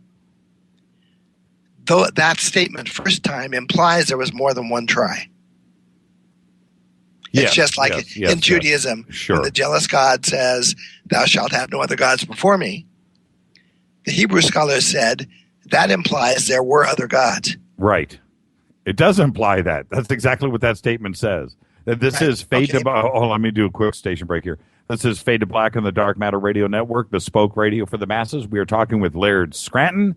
I'm your host, Jimmy Church. We are tying all of the ancient knowledge around the world together. Or I'm gonna let Laird try to do that. And you do it in such a way, every time that I've heard you speak or any of the videos, and I've watched them all so many times, I just walk away going, you know what, Laird? Thank you. You know, all right, I get it. I really do get it. And I just try to keep it on my frontal lobe, and I try to keep it absorbed. But you do it in such a way that, you know, and you're not talking down to anybody. You know, I'm just a doofus, but you no. You've got a way of doing that. And just thank you for doing that with us tonight. Thanks. I appreciate hearing that because, you know, us crackpot researchers are sort of down in our little canyons, and occasionally we poke our heads up enough to look around and see there's a world out there, but we don't often get feedback about how it's going. Well, plus, you know, the other thing is you look intimidating. You look smart. You know, it's like, oh, man, you know, a lot of people out there that would love to talk to you. You know, you know what I mean? They don't want to feel dumb. And I'm pretty sure they ought to be seeing Mr. Pickwick from Charles Dickens. That's good. But again, thank you for that. You just have a way of presenting this. Now, with all of this, and we've got, I can already tell I'm gonna have probably keep you on for an extra 10 minutes tonight. So we've only got about an hour left, and I know you're under the weather, so thank you again. But there's a couple of other things that come into play here. It's one thing to talk about symbolism and cross symbolism and also I brought up the zodiac myself, but all cultures were talking about that. All cultures were talking about the solar system and without telescopes, and so this knowledge came from somewhere. And I don't want to be so fundamental about this, but it's the obvious stuff that we need to talk about. But also there was you have to involve, and you do this well, mathematics, science, atoms, the possibility of string theory being discussed 5,000 years ago, 6,000 years ago, 7,000 years ago. Today it sounds like an impossibility because we still haven't figured that out.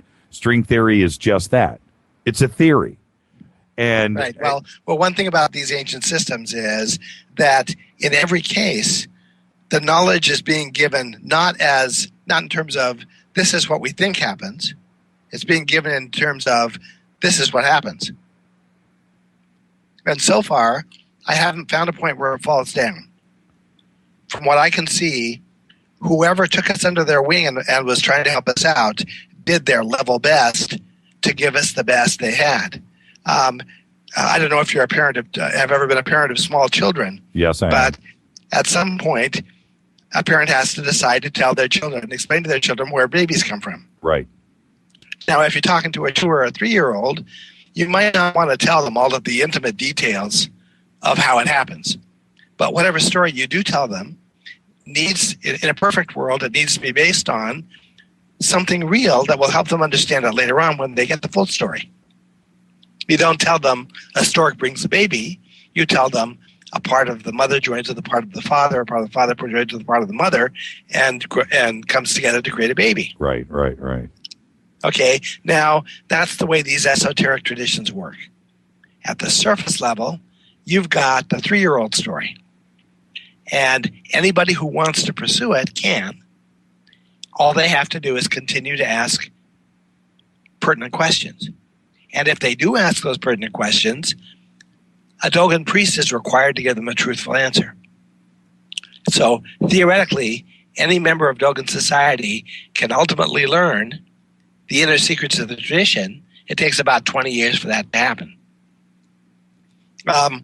However, if any person were to come and ask a priest a question that was inappropriate to that person's initiated status, if they were trying to get ahead of themselves with their questions, the priest is required to remain silent or to lie if they have to hide it. So there was a restudy of the Dogon that was done by some Belgian anthropologists in the 1980s. Once the Dogon became controversial, a team was sent in to restudy what the French anthropologists had studied. Okay, they concluded that the whole thing was a fabrication, that the thing was the Dogon priests had made up answers to tell the French anthropologists, and that there was one structure that it was all based on, an aligned shrine that was a figment of the imagination of the anthropologists. Now, unfortunately, what the Belgian anthropologists missed was the match to Buddhism. Are you talking about Ridpath? No, this is a guy named Walter Van Beek. Oh, Van Beek, of course. Okay. What he missed was the connection to Buddhism. He didn't notice that the Dogon shrine was a stupa, and he didn't notice that the cosmology was a point-for-point match for Buddhist cosmology that goes with the stupa. So he undercut himself. What he had done was the same thing as a parent who goes to Parents' Weekend at a university and comes away having seen no evidence of drug or alcohol use. Well, don't you think? What you've got is an entire society that's deliberately hiding it from them. Well, Van Beek he wasn't going to change his mind. He was on a mission to prove one side and come away with that. There was no way he was going to present some other type of evidence. Right. So when I realized, the reason I realized that there was this connection was because my daughter, who was a college-age student at the time, took a trip in around 2007 to India. And she came back and said, I've seen these shrines all around India that reminded me of your Dogon shrine. Oh, really? And so I stopped her and I made some blind predictions about what the symbolism of a stupa ought to be, and then we verified online that those points were correct, and then I ordered the authoritative book on stupa symbolism and discovered we had a match. I then contacted Van Beek and said to him, look, here's the problem. You've declared it to be a fabrication, but I can show it's not. I know you edit an anthropological journal. I'm offering to co-report this with you. And he said... Well, we exchanged several emails, but the last email was my offer to co-report it with him, and he never answered. What did I just say? What was my previous statement? Yes. There's no way. So I sought out another anthropological journal who, as it turns out, was edited by people who knew Van Beek, and their answer was, if you write an article, we'll publish it on the condition that you don't make it an attack piece on Van Beek. Right. And I said, fine, let's do it. And so in April 2007, I have an article published in an academic journal that basically says Dogon cosmology has got to be legitimate because it matches something we know is legitimate. And was there a disclaimer? Was there an asterisk? Nope, not really? at all. Really? They printed it pretty much as I wrote it, and it's the last word on the subject as far as I know at the moment. Yeah. He's not, like I said, he's not gonna change his stance. I just no. It's his paycheck. It was his mission. And again, I don't know him, but he was just sent out to show one thing, and that's it. That's my take on him. I want to back up for a second. When everything is spoken with the Dogon, how is their math dealt with? It's pretty straightforward. For example, the dimensions of their aligned shrine create a circular base that has a circumference of 64 cubits and a square flat top that has an area of 64 cubits. But to get to that, you've got to use a value of pi that's 3.2. It's an approximation. They knew about pi? I mean, any culture that creates anything that's circular is going to look like they knew about pi whether they did or they didn't.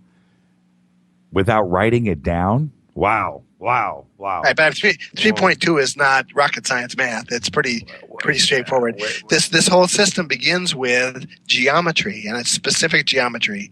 It's the geometry that's used to align shrines, and it recreates geometry of how matter is created. But actually, it's more complicated than even that. There are 3 different processes, creational processes, that are discussed in these systems. Creation of matter, right? Creation of the universe, right? And biological creation. That's right. Now, in the Dogon mind, or in the mind of the teachers of the Dogon, these 3 processes are so fundamentally similar to one another that they use a single set of symbols to simultaneously describe all 3. Are those symbols, and we're going to talk about that right now, are those symbols close to, I think I know your answer, are those close to other civilizations' use as well, such as Egypt? And it's suggesting Egypt is too close because it's on the same continent, but... Well, yes, China, okay, the process begins with creating a circle around a stick. That's right. That's the Egyptian sun glyph shape. And culture after culture after culture has that shape. China has it. Tibet has it. You find it in Egypt. You find it with the Dogon. You find it in lots of different cultures. Mesoamerica? Any culture that created stone circles had it. Right. Okay. I got you. And so, again, how I keep going back to the same question. How was it possible? Yeah. Well, the way it was possible is somebody knew these things and realized that was the right way to teach this stuff. Yeah, because the symbols for not only those 3, there's many more, and we're going to take the time to go through that. You know what? We should be illustrating some of this, but these symbols. It's funny you say that. I need to interrupt that one. The Dogon priests say that they are incapable of discussing these concepts without drawing them at the same time. Bingo. And Yes. exactly, and you explain it so well. The similarities between these 3 fundamentals of creation, those 3, but they're across the world, and Egypt certainly. When you look at how, again, and how the Dogon did it, and you look at other cultures that are explaining the same thing, it's obvious. It's not something where you have to squint your eyes and imagine and maybe get these to correlate amongst themselves. They are nearly exactly the same. Yes. Now whoever put this system together did me a whole lot of favors. In my process, as I move forward here, that I would reach a point where I'd realize that things would be a lot easier for me if whoever put this system together had done a particular thing. For example, I was working with Dogon words trying to demonstrate that they were also Egyptian words. My problem is this, that from a linguistic standpoint, two cultures that use the same phonetic value to mean the same thing, that in itself is not ample evidence to demonstrate a connection. Why not? There are too few phonetic values and too much of a possibility of coincidence. And so a linguist doesn't accept that as proof. So I was saying to myself, if I had been designing this, and I have to tell you that more than one time in this process, this system looks so much like my work that I start to question whether I did design it. I was saying that if I had designed it, I would have made sure I had at least two discrete meanings for every term and every symbol. Guess what? We've got multiple terms, minimum of two each, for every term and every symbol, and the meanings are logically separated from each other in such a way that knowing the first meaning doesn't allow you to reasonably guess the second meaning. So you have a hidden god, Amma, for the Dogon, whose name means to grasp or to hold firm or to establish. You've got an Egyptian god, Amen, who's a hidden god, but his name means to grasp or to establish. And you go to Hebrew, and you've got the word Amen that falls at the end of a Hebrew prayer that comes from a root that means to establish. So when you have multiple meanings and a pronunciation, now you've got enough evidence to claim a lock on a correlation. These words are related. They most times are not related in the by way of standard etymology, the way linguists would want them to be. Mm-hmm, mm-hmm. They're related in the same way that two symbols or two deities or two other features of a culture might be related. I mean, it doesn't make sense to me that if you have two gods in two different cultures who are related to two very similar pantheons in the same way, who are credited with performing the same acts, who have the same iconic objects, whose name, and then it turns out their names are also phonetically similar. It's completely counterintuitive, or it's illogical to say that you don't have a match on the names if you have a match on everything else. That's right. And not only that, you left out one key point. Maybe you just didn't get to it. But there's also a science connection with them all, too, as well. That's right. Actually, there's so many levels to this. The Dogon describe it as, they compare it to layers of skin on an onion. That as you pull one back, you discover there's another layer deeper. Right. Because in your definitions right there, there's a science in each single one from each culture. Yeah. Now, the most sacred of these symbols start with symbols that are shapes that are scientific. In Buddhism, they're called adequate symbols.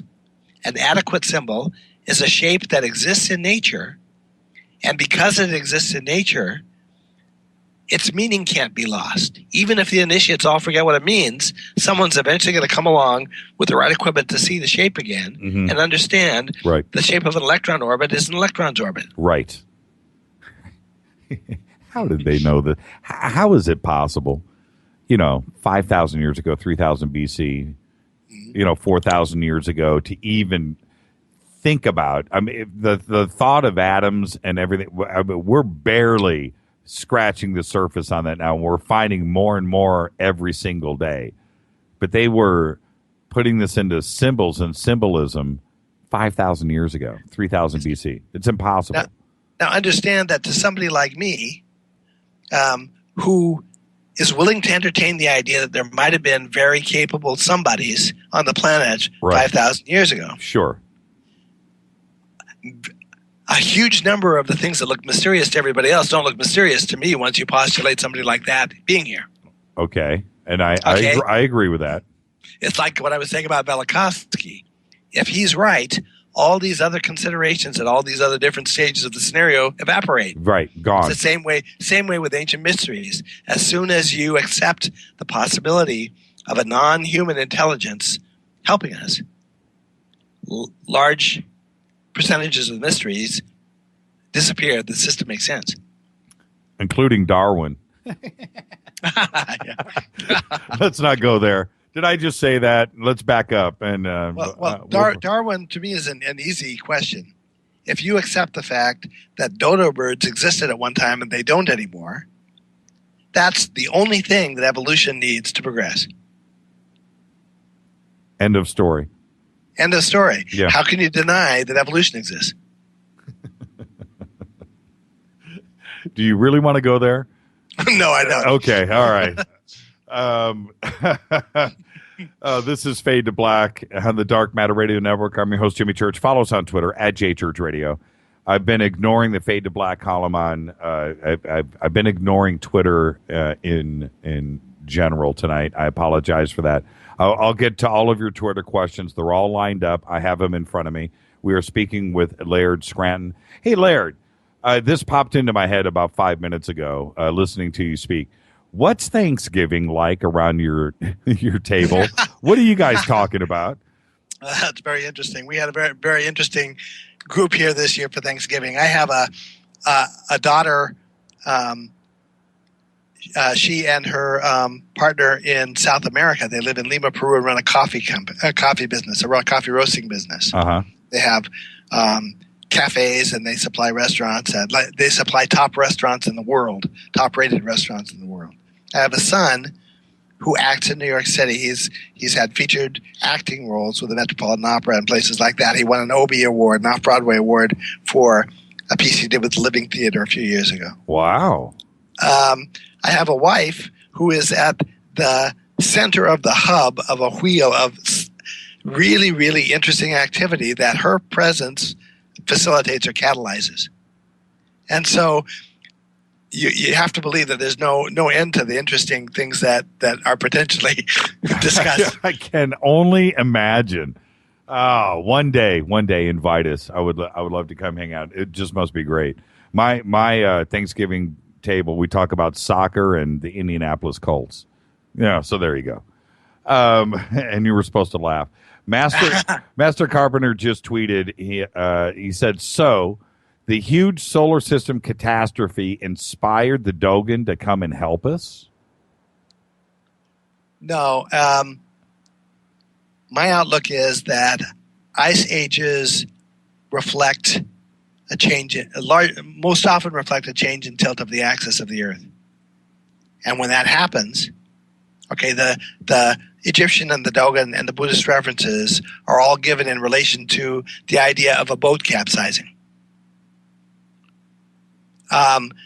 Dogon descriptions of how the universe was formed by their creator god Amma talk about him beginning facing west.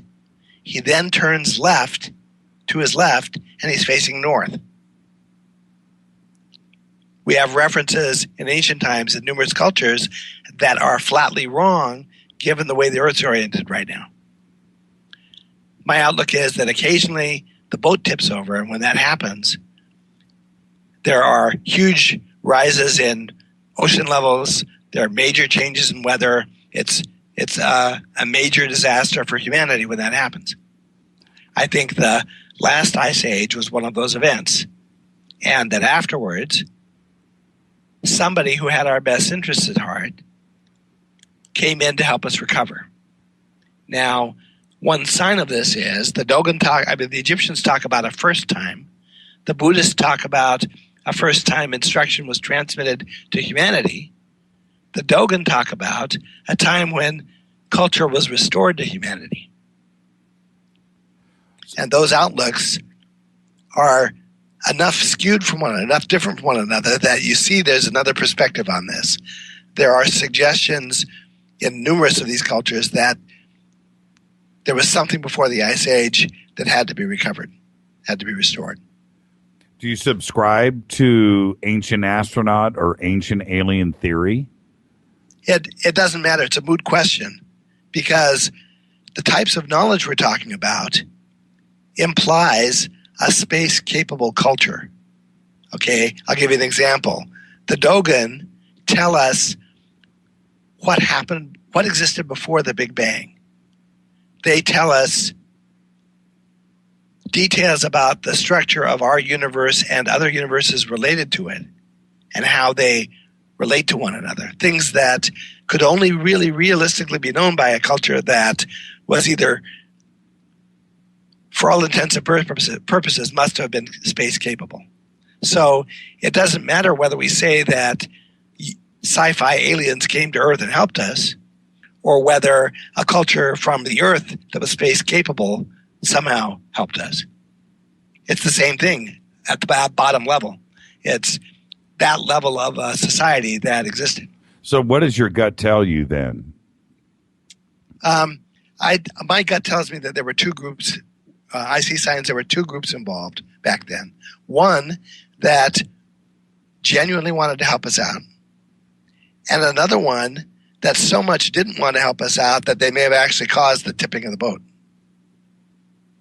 When this is a question for me. When we see the Dogon ceremonies and their costumes and the helmets, how long has that ceremony been going on? Is that something that's modern, or is that going back it's ancient. They place a little, I think, statue in a cave every time they have what outwardly is claimed to be a 60-year ceremony, but it's really a 50-year ceremony. It's celebrating the orbital period of the Sirius stars, which is 50 years. Every 50 years they have this festival, this celebration, and every time they have the celebration, they place this object in a cave, and you can count those back and see how many of those they've done. It's an ancient tradition. As I said, the Dogon words all went out of the ones that are Egyptian all went out of use by 700 BC. Many of the Dogon practices went out of use shortly after 3000 BC. So, in my outlook, the Dogon were probably Egyptian around 3200 BC. Really? Yeah. Okay. Again, this is we have scuba outfits. You know, I'm talking suits, right? The reference of a visual scuba diving mask. That's all modern. You know, that's within the last 100 to 200 years. Obviously, flight suits and space suits, all of that, starting from the 1940s forward, science fiction movies and so forth. Certainly with Apollo and Gemini and Mercury and Sputnik and everything that was going on with the Russian space program. But were the Dogons dressing like that when we discovered them? I mean, no, the Dogon are a modern day primitive tribe. They one of the practices that was common with groups back in ancient times, even see it in groups like the Hopi Indians, was to deliberately send a priestly group out into the wilderness to relocate themselves someplace very distant and inhospitable. It's as if they were trying to make a backup copy of the culture and preserve it. The Dogon are located like an 8-hour drive across desert from anything we consider to be civilized. Right. No televisions. Right. So where did they get the reference from? So some of the you have to be careful about some of these references because our brains, our psychology is wired to see patterns even in places where they might not exist. Absolutely. Okay, now that problem is a significant problem to somebody like me who's trying to interpret complicated issues. And the way I defend against it is, I defend against my own wishful interpretations is, I insist that each interpretation start with a flat statement on the part of the cultures I'm studying. Mm-hmm. And then hopefully is verified by one or more other cultures that had the same practice. Mm-hmm. Mm-hmm. Now, if I have that, I'm in a position to argue that they saw it that way. When I say the Dogon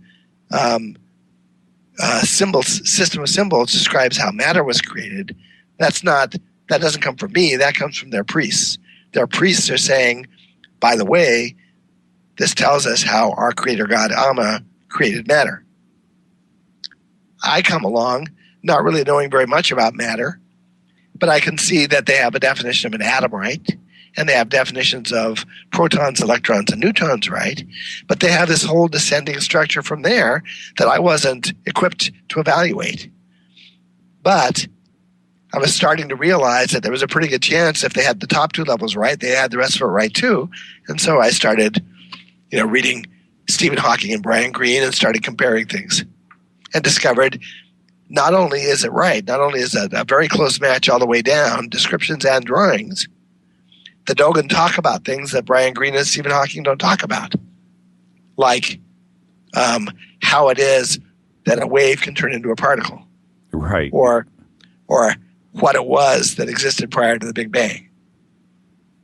There's in one of the documentaries, and you're going to have to help me out on which one. I've seen so many, but you show the four symbols that the Dogons use for what you found out later to be different views of the atom, and that's not coincidence. Can you present that for us in a way that you can do it visually on the radio?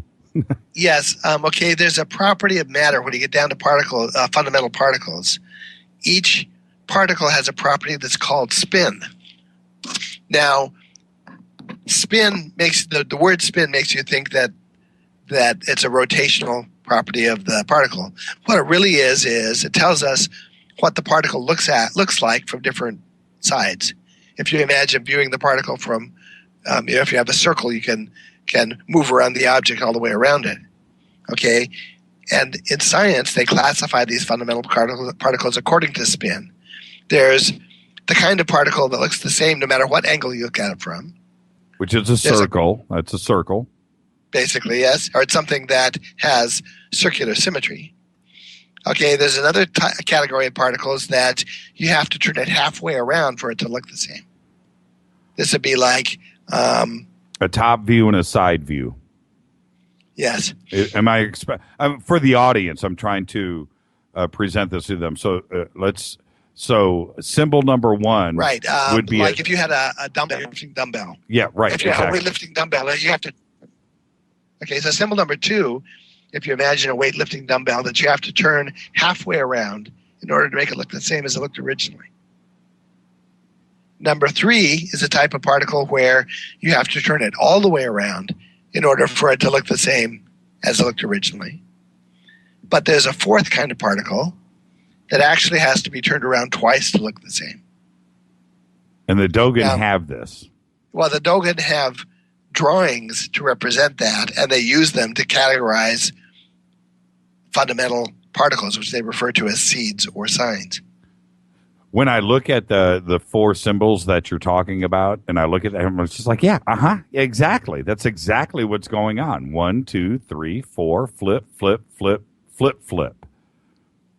Now, if you realize that the scientists are aware of the fact there's a kind of particle that has to be turned around twice to look the same, clearly these particles are going someplace we can't see. There's an aspect of these particles that's outside of our domain. And you can imagine that as you rotate the particle, you're passing part of it through some region that we don't have perception of. And when did we start to use those views of particles? Well, this all comes out of quantum theory and string theory. So the last 25 years? I'd say the last 90 or 100 years. 90 or okay. Which again is just extreme advanced technology in the big scope of things. But the Dogon, how old are those symbols? How far back were they using those four symbols? Well, because we can correlate. Okay, I have to back up again here. There's an analogy I thought of last night about using. Imagine we're not talking about symbols and creation. Let's talk about cars. Okay, imagine that a couple of thousand years from now, archaeologists are digging up cultures all around the world to find out what our life was like. Mm-hmm. And they keep coming across steering wheels and gas caps and tires. Wheel rims. Yeah, right. Wheel rims. Right. Okay. Now, they might wonder to themselves, how is it that all of these different cultures have these same things showing up? One theory might be that they were just wired to think about concepts of transportation if they connected to transportation in certain ways, and so they all created these shapes. The truth of the matter is, we all had cars. Right. Okay, now imagine that you came across evidence that your dodgy uncle was descended from a long line of classical car collectors, and he actually had in his garage under a sheet, a pristine Cadillac convertible.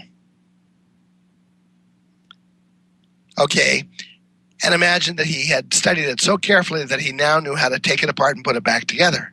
That dodgy uncle is the Dogon. The Dogon know what all the pieces are. They know how to put them together and take them apart. And they know what they're all called. They know the right terms for them. Okay, now you go to the brother of that dodgy uncle and you discover that you can't prove that he knew about cars, but you can prove that he had all of the terms for the parts that make up a car. Right. And he had them all correct. The assumption is he knew about cars. That's ancient Egypt. We can't absolutely prove that the Egyptians knew all the same stuff the Dogon did, but they've got all the same words associated with all the same symbols and all the same concepts. And so our presumption is they had the same cosmology. And also there's a relation with the representation and symbolism for string theory. That's right. You get down to, we really have to talk about how Egyptian words are put together. I started this process with as little knowledge or less knowledge of Egyptian hieroglyphs than I had of how matter forms. And so as I tried to educate myself, I didn't want to prejudice myself by just adopting wholesale everybody else's outlook on the hieroglyphs. I wanted to try to understand these things. And I noticed that there were about 30 Dogon cosmological shapes that looked like Egyptian glyphs. And I started focusing on the words that used those glyphs. What I discovered was I eventually stumbled on an Egyptian word that means week, as in week, month, year, week. The Egyptian word for week is written with two glyphs. The sun glyph, which is the circle with a dot, it represents the concept of a day. And the second glyph was an upside-down U that is the Egyptian number 10. I looked at that word, and symbolically it said to me 10 days. And so then I did some research and discovered the Egyptians had a 10-day week. The hieroglyphic word conveyed a fact to me about the Egyptian week that I didn't know before I read the word. So then I asked myself, if one word works this way, what are the chances that any other words work that way? Well, it turns out they all work that way, especially the cosmological words. That if you know the right concept to associate with the shape, the Egyptian word will explain its own meaning to you. And so now I can go to an Egyptian hieroglyphic dictionary and look up a concept I don't understand, and the glyphs tell me what the Egyptians meant. So you're going to tell me now, what was the circle and the dot and the upside-down U? So that circle and the dot and the upside-down U, the sun glyph and the number 10, was the Egyptian word for week. It defines the Egyptian week as a 10-day week. You go to China, and you discover their word for week was written with the Chinese sun glyph, which was originally round with a dot in the middle of it, and the Chinese number 10. It says 10 days. No, and they also had a 10-day week. Really? Really. And so with one word, if I had perfect knowledge coming into this, by comparing a single word, I can demonstrate convincingly that the Chinese hieroglyphs are fundamentally similar in conception to the Egyptian hieroglyphs. And how do you feel when you make a discovery like that? I think John Anthony West asked you the same question. When you sit there, do you figure that out? How do you feel? I mean, is somebody just lying to us? I don't want to be the big conspiracy guy, but is there a vast amount of knowledge out there that somehow got forgotten? There's just enough for us to know that, to let us know that the knowledge was there in the past and they're like teasing us with it? Or is the knowledge still there and it's being suppressed? and you're the guy just slowly, like you said, peeling back onions here, and you're figuring this out one step. How do you feel when you figure this out? Do you feel lied to, cheated? Well, it depends on what perspective you look at it from. Like the original people who were trying to figure out the Egyptian hieroglyphs, Champollion, and there were some people who had preceded him and done work his work was based on. They each came to the personal conviction that there was more going on here in this language than just phonetics. But they were not in a position societally or scientifically to be able to figure out what that other thing was. They didn't have insights into how matter forms.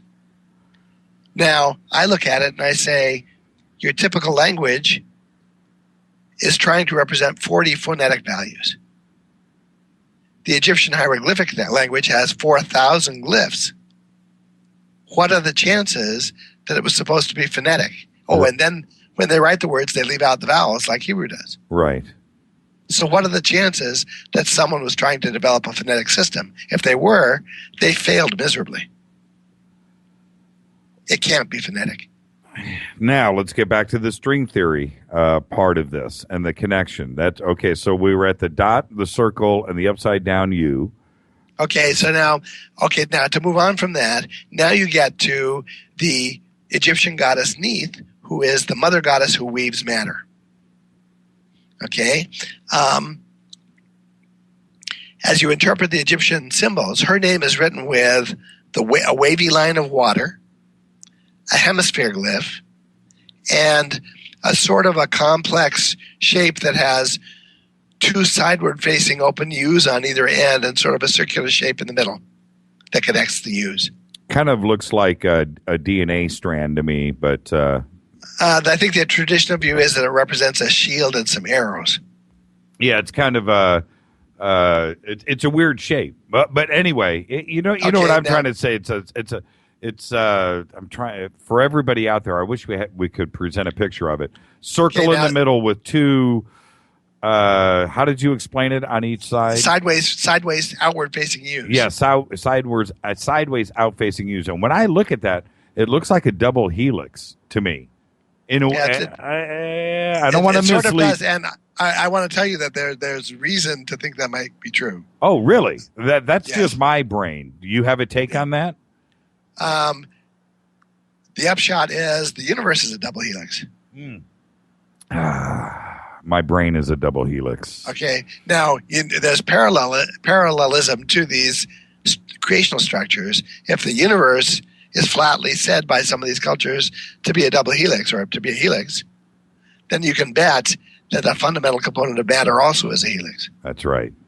Okay, now, this name of Neith, the hemisphere glyph, if we're talking about matter, represents an expanded womb. She's the mother goddess. If we're talking about creation of matter, it represents the expansion of mass as particles grow.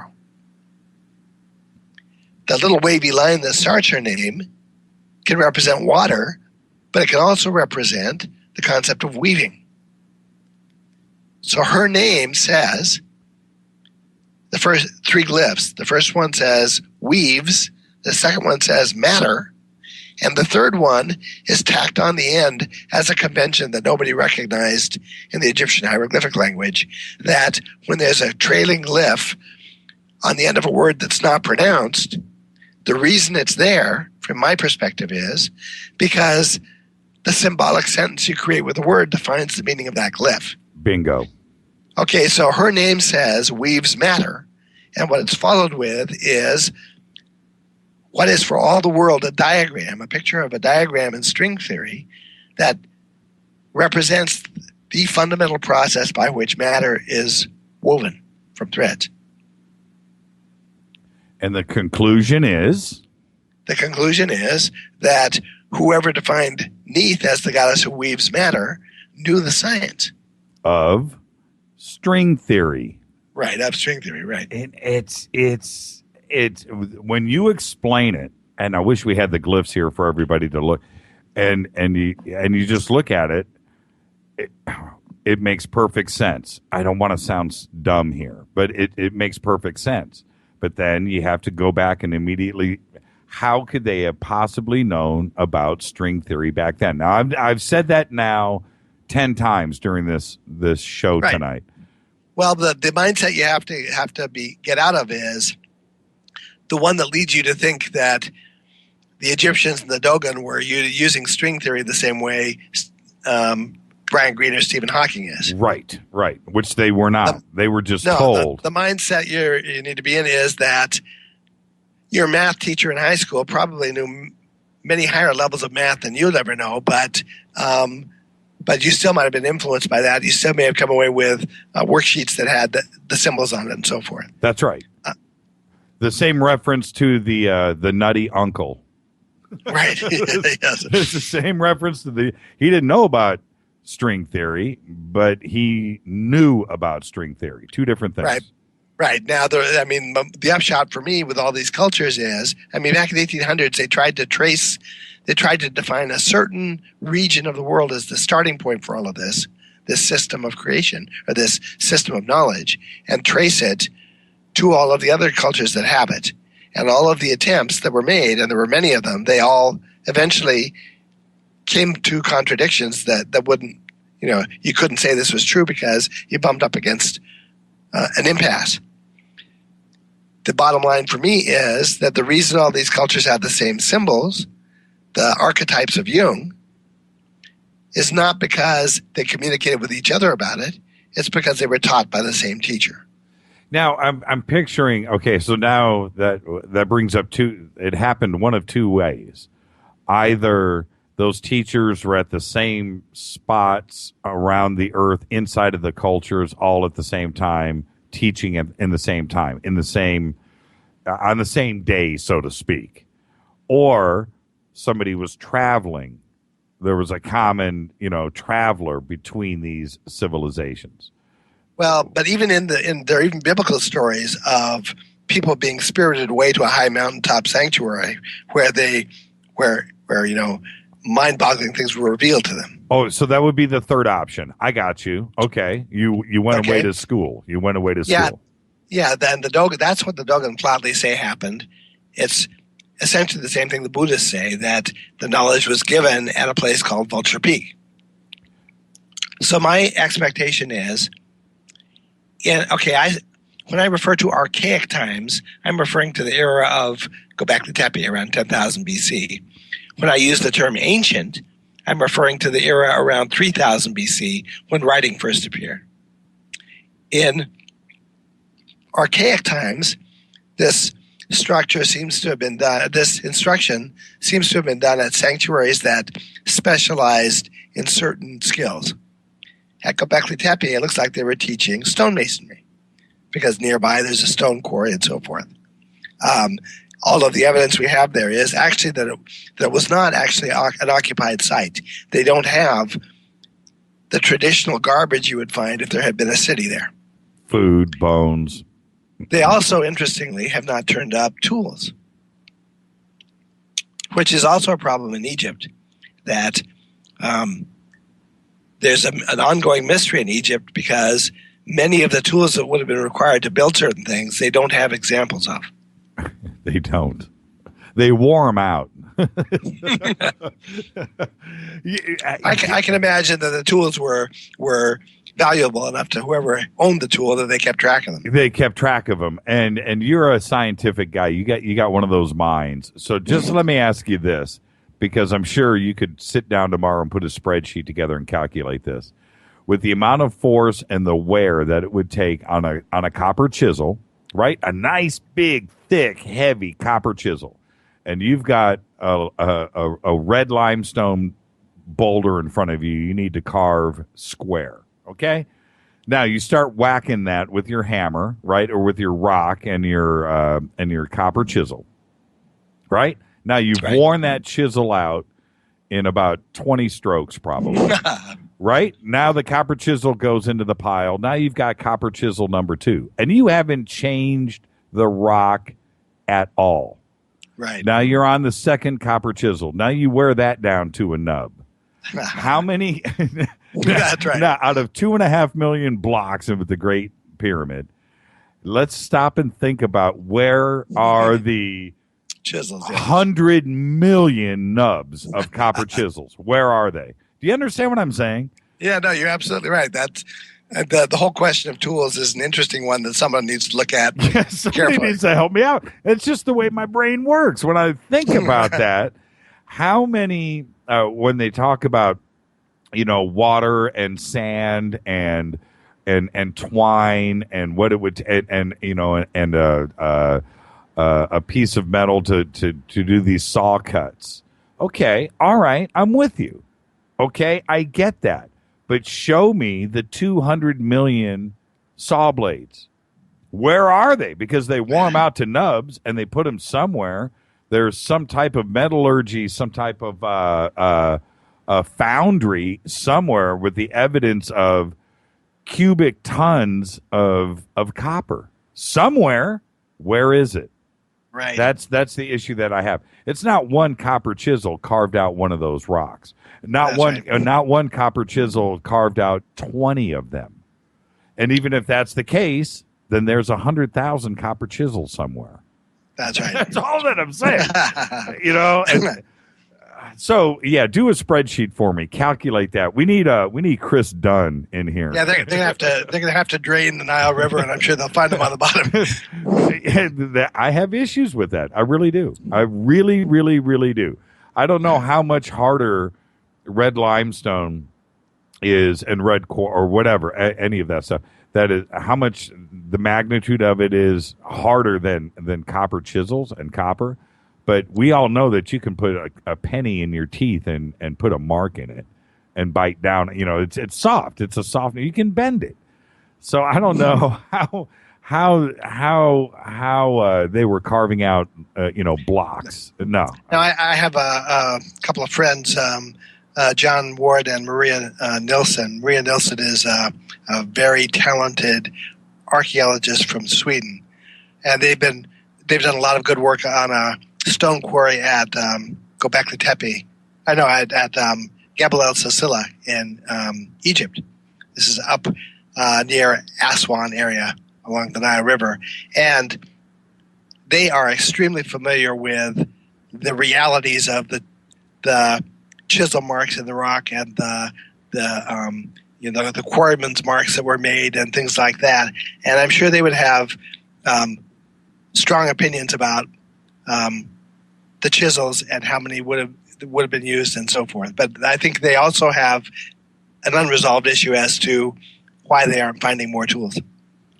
Yeah, Donna Colvin just tweeted. Actually, there's three tweets in a row about copper. She just said copper is easy to recycle, as most metals are. Glass is also recyclable. I get that. We don't have. Where are these foundries? Where are the molds for these copper chisels? They're pouring, they're melting, they're smelting.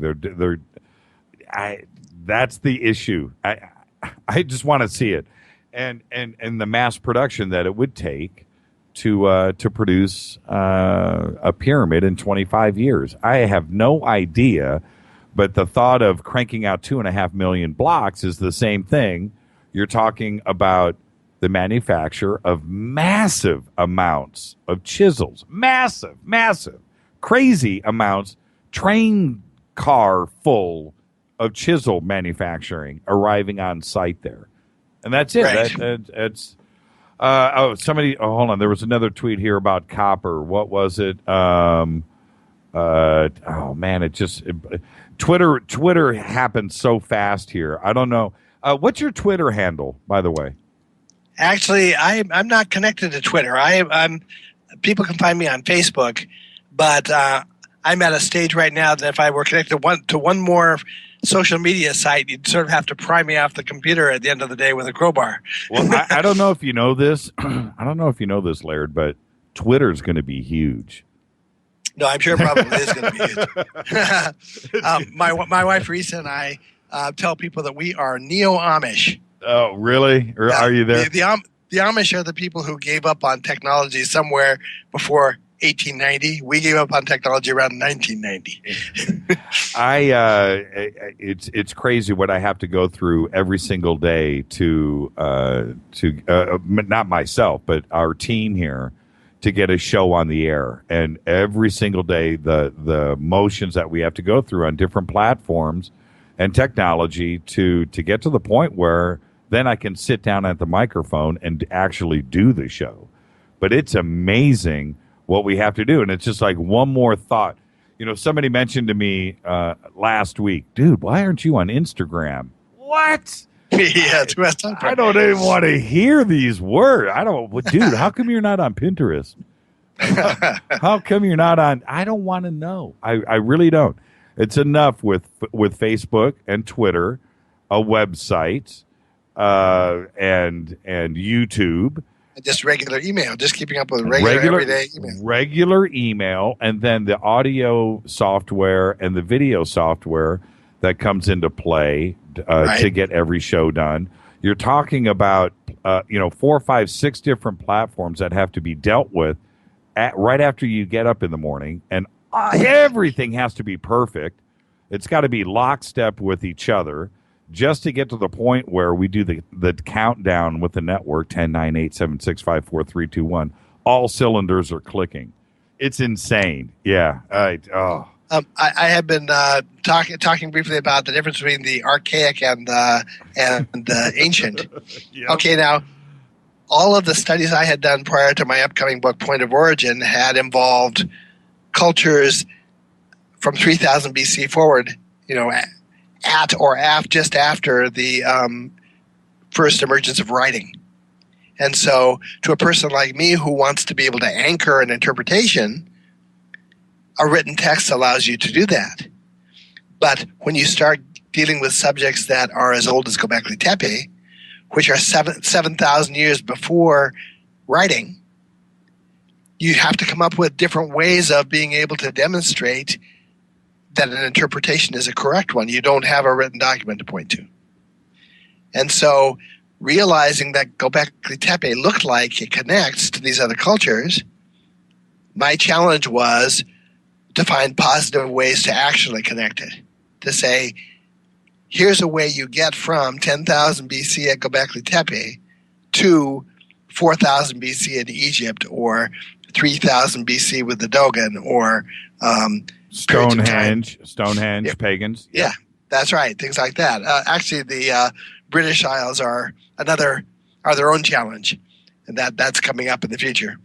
But so the purpose of the Point of Origin book is a lot of it has to do with features of language and the way that languages work. There are two qualities that language have that are a great help. The first is the tendency as we go back in time for more and ever increasing more commonality of language the farther back you go. And so things that look like different sets of words at 2500 BC start to look like the same word as you move back. The second thing is a feature called ultra-conserved words.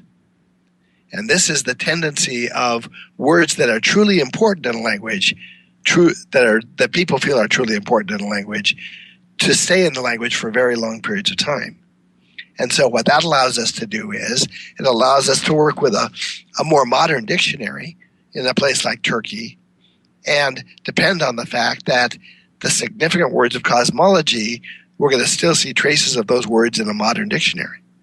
Are you spiritual? And does it take a spiritual ascension to understand these concepts? Okay, I'm a complicated mix. I'd say anybody in this field is a complicated mix. I'm an atheist, and the traditions that I'm pursuing at bottom rest on two specific philosophies in India that are understood to be atheists.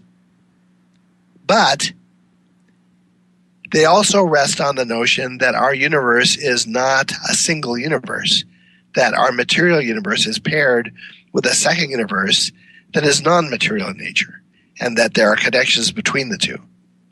And so allowing for that allows explanations for certain things that are traditionally fall in the spiritual realm, but also give us the capability of understanding in a rational way what those things are and why they are. So, yes, I absolutely endorse certain aspects of spiritualism, but I'm working to understand them from an atheist perspective. That the fact that there are things we don't understand doesn't necessarily mean we have to invent God to explain them. Why not, though? I'm going to go right there. I'm going to ask you, why not? Okay. Start with God. I mean, this is a touchy subject for everybody, including myself, but... Okay, so God, by definition, always existed. God wasn't created. God doesn't end. So we accept the concept that there can be a thing like that. Now, what's the reason for not thinking the universe is that thing? What is the reason for not thinking that the universe is something that never started and never ends? In other words, my outlook, part of the way I've gotten to where I'm at is that my mental outlook is to reduce fractions. That I'm trying to simplify forms to be able to understand them better. And so my outlook on religion is that I can explain the things that are important to me about processes of creation in a simpler form without postulating a God than with postulating a God. And so if I'm going to conceptualize it in a way that my little pea brain is going to be able to grasp, I need to reduce it down to, instead of talking about, if you can reduce it down to 1/3 instead of some way more complex fractional expression that means 1/3, why not do that? How would you sit down and discuss this with Richard Dawkins? Well, I mean, that's hard to say. I mean, I certainly believe there are things going on we can't explain. I personally, the farther I've come into this process, when I first met my wife, the women in her family have always been spiritually connected to things that we can't explain. Things happen that over a period of time, seeing them happen, you have to admit, look real, but also don't look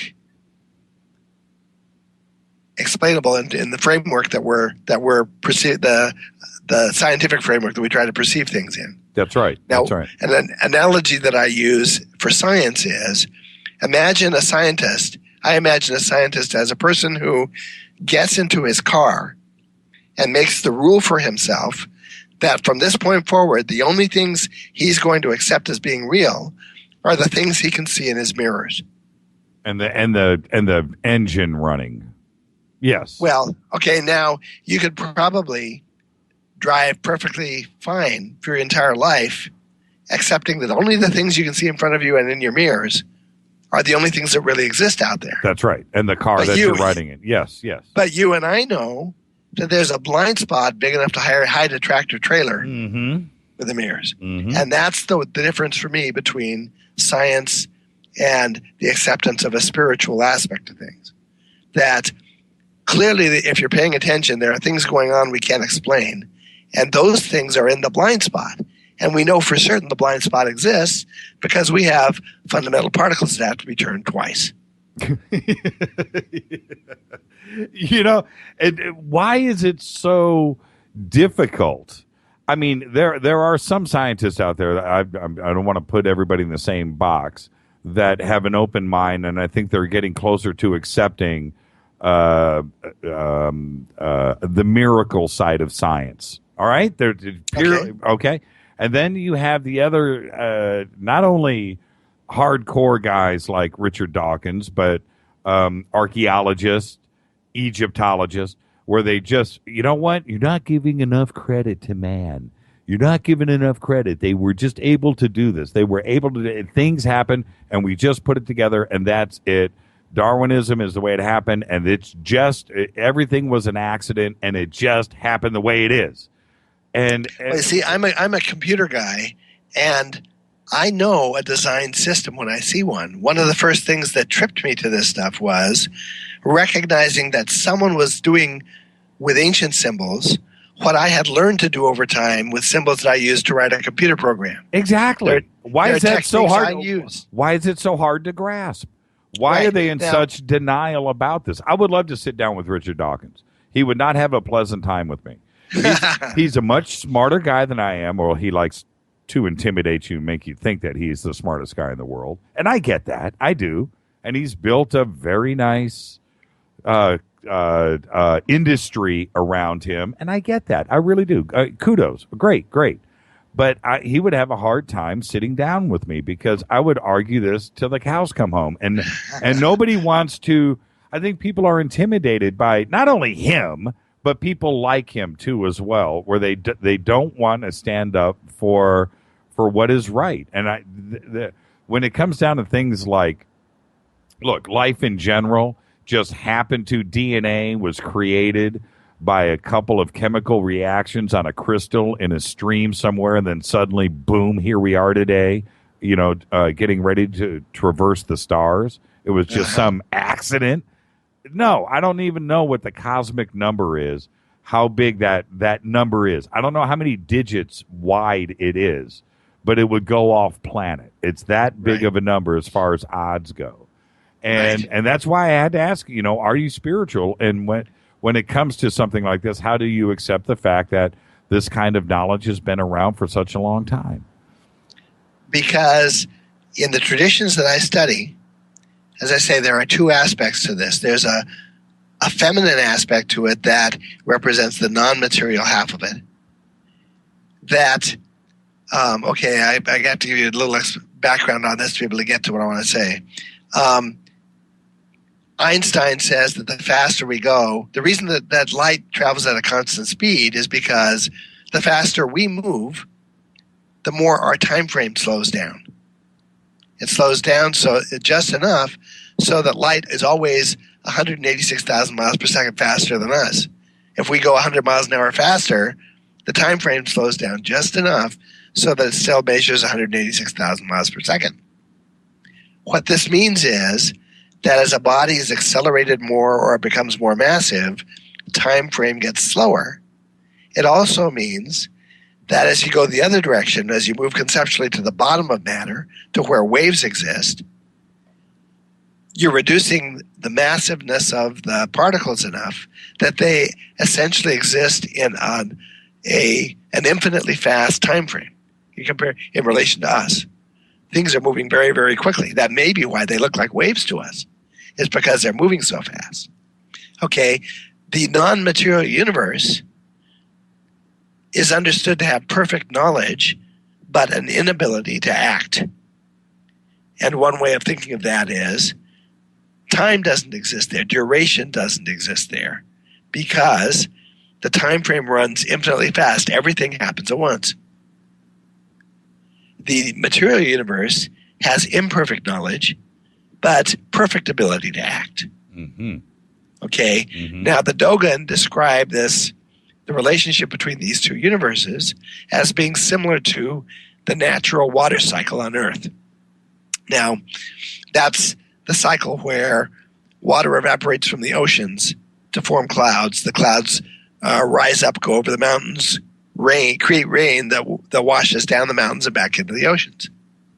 That cycle is what's necessary for life. Life is not, for the Dogon, is not a force so much as it is a movement of forces. Well, the universes work the same way, according to the Dogon, that there's a transfer of energy that happens between the non-material and the material sides. And without that transfer, nothing would exist. So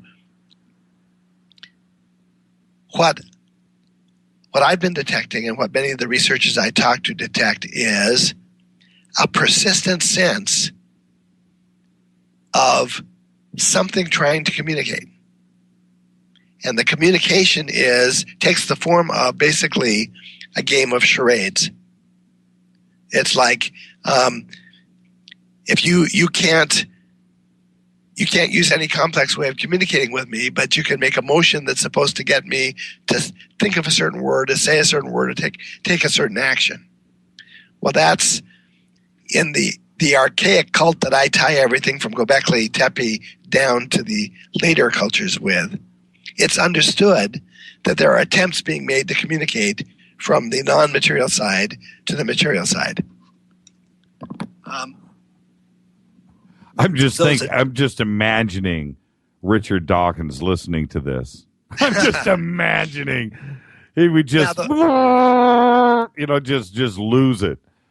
But it has. But let me just, so I'm understanding you, because I agree with you. I just want to make sure that what I'm agreeing with is what I'm understanding. Everything is cyclical. For every positive, there's a negative. Everything is moving forward in a way that if one thing comes out of place, we don't move forward and we don't evolve. In other words, water doesn't evaporate, Earth doesn't exist. That doesn't. Right, if you could put an oil sheen on the oceans and stop water from evaporating, you would kill all the life on the planet instantly. And the entire universe, everything fundamentally from day one, has moved forward in such a way and in such a cyclical manner that the only way to move forward is the cause and effect that's behind it. And it's constantly moving forward and evolving. Now, that, again, is not by chance. That is by design. It has to be. There has to be some, whatever it is, whatever it's God, spirit, intelligent, whatever, being, energy, that allows all of that massive amount of calculations and math to happen to make us right now talk on these microphones. Well, see, Einstein felt that when the truth was finally known, everything rests on something very simple and straightforward. That first cause is going to be the simplest possible thing, and it's going to happen naturally. And that, I mean, Einstein was a very at least made statements to make it sound as if he was a religious person. Right. He affirmed the notion of God again and again in public statements. But he also affirmed the idea that it's a scientific structure we're looking at. In other words, like everything else, there may be dual aspects to it. I don't believe that an intelligent God on a throne sat down and designed what we see as our universe right now. Because for me to believe that, the way our universe works, the way our world works, implies such horrible things about the God who created it that I can't buy it. What kind of a God would deliberately design something that works this way? Well, one that would allow you free thought. Right. But there are some pretty horrible, perverse aspects to this that, from my perspective, if we had a beneficent intelligence designing something, shouldn't be here. Well, but that's what I just said. That's what I mean. Free thought, bad and good. That's all. Just a freedom of thought and action. So if it would be, if you looked at where it, the later they counterpose. Well, where the later cultures counterpose good and evil, the Dogon counterpose truth and error. The Dogon have an extremely non-judgmental system. They don't even say truth and falsehood. They say truth and error. Truth and error. That's actually it's an incredibly positive, outward-looking viewpoint. It's pretty smart. That's pretty smart. What the Dogon do to maintain tranquility in their villages is every village has to have what's called a discussion house. It's a building that's built to half height with tables inside it and benches, but it's so low that you can't stand up in it. And any two Dogon tribespeople who have a dispute, anyone who has an interest in that dispute is required to go to the discussion house, and they're not allowed to leave until they resolve it. And they can't stand. But they can't stand. Oh, thank you for coming on with us. I'm going to leave you. I want to leave you with this one question. Okay. What is it that you see? Are you seeing in colors?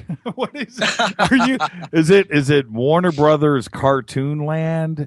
You know, No. I mean, what is it that you see that allows you, to think and to move forward with your research like this? I mean, what is it that you see? You're seeing 3D through stuff somehow that allows you to connect these dots. What is it that you see? Well, the truth is that many aspects of this have felt pushed or assisted. The best example I can give you is early in the process, there was a book I desperately needed. I knew I needed it. I was following references from other sources I had. A book that was out of print in the early 90s. You couldn't go online yet and order it. None of the local bookstores, used bookstores had it. I tried ordering it through Vassar College Interlibrary Loan Service. They couldn't get it. I finally had to admit I wasn't going to find the book. A couple of days later, a box turns up on my back doorstep. One of my wife's aging cousins who lived down in Queens, New York, periodically would take it into his head to divest himself of a bunch of random crap out of his apartment that was getting too full. And so this particular week, he threw a bunch of random crap, kitchen utensils and old napkins and, plastic silverware and my book. No. Yes. What was the book? It was called Ancient Near Eastern Texts that Relate to the Old Testament. How many of those were printed? I don't know. Not many. This guy had no idea I even had an interest in the subject. That's my point. When my wife asked him about it, he couldn't even remember having had the book. But time and time again, there are things that happen, some of them that are very concrete, like a book turning up at the back door, and some of them that are, the whole spectrum of things that are less concrete than that. But the key thing that I have been doing is I've learned to pay attention to those things. You've got to. That would make you spiritual right there, wouldn't it? Well, yeah, absolutely. That falls on the spiritual side. Sure it does. But my perspective is that there is communication trying to happen that most people are not paying attention to. Yeah. When synchronicity like that happens in front of me, I never ignore it. I jump on it. I do not ignore it. That's dangerous. Yes. Well, I mean, it's the same thing. If someone asks me a question, I try to follow up on it. The most recent book I'm finishing up right now that ties influences into Egypt, dynastic Egypt, came out of paying attention to a single question from a person I don't even know who emailed me from Australia. Oh, you got to love it. Thank you so much for coming on. What do you, okay, first off, you don't have a website, do you?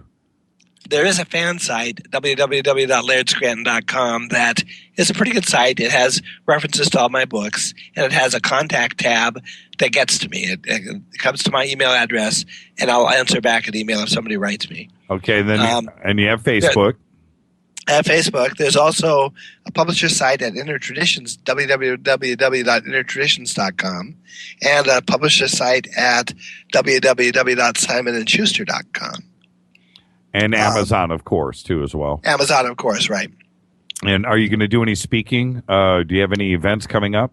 Actually, I have pretty much back-to-back interviews for the next couple of weeks. I have 3 3-hour interviews in the next 5-day period. I've got...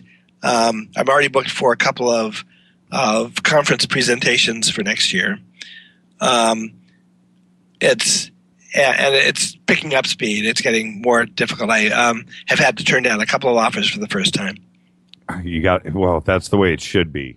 That's when you know you're on target, right there. I'm serious too. Oh, thank you so much for coming on. And your 2 3-hour interviews that are coming up. You're going to go through those. I don't know who they're with, but you're going to go, man, these are good. I want to go back on Fade to Black with the Churchmeister.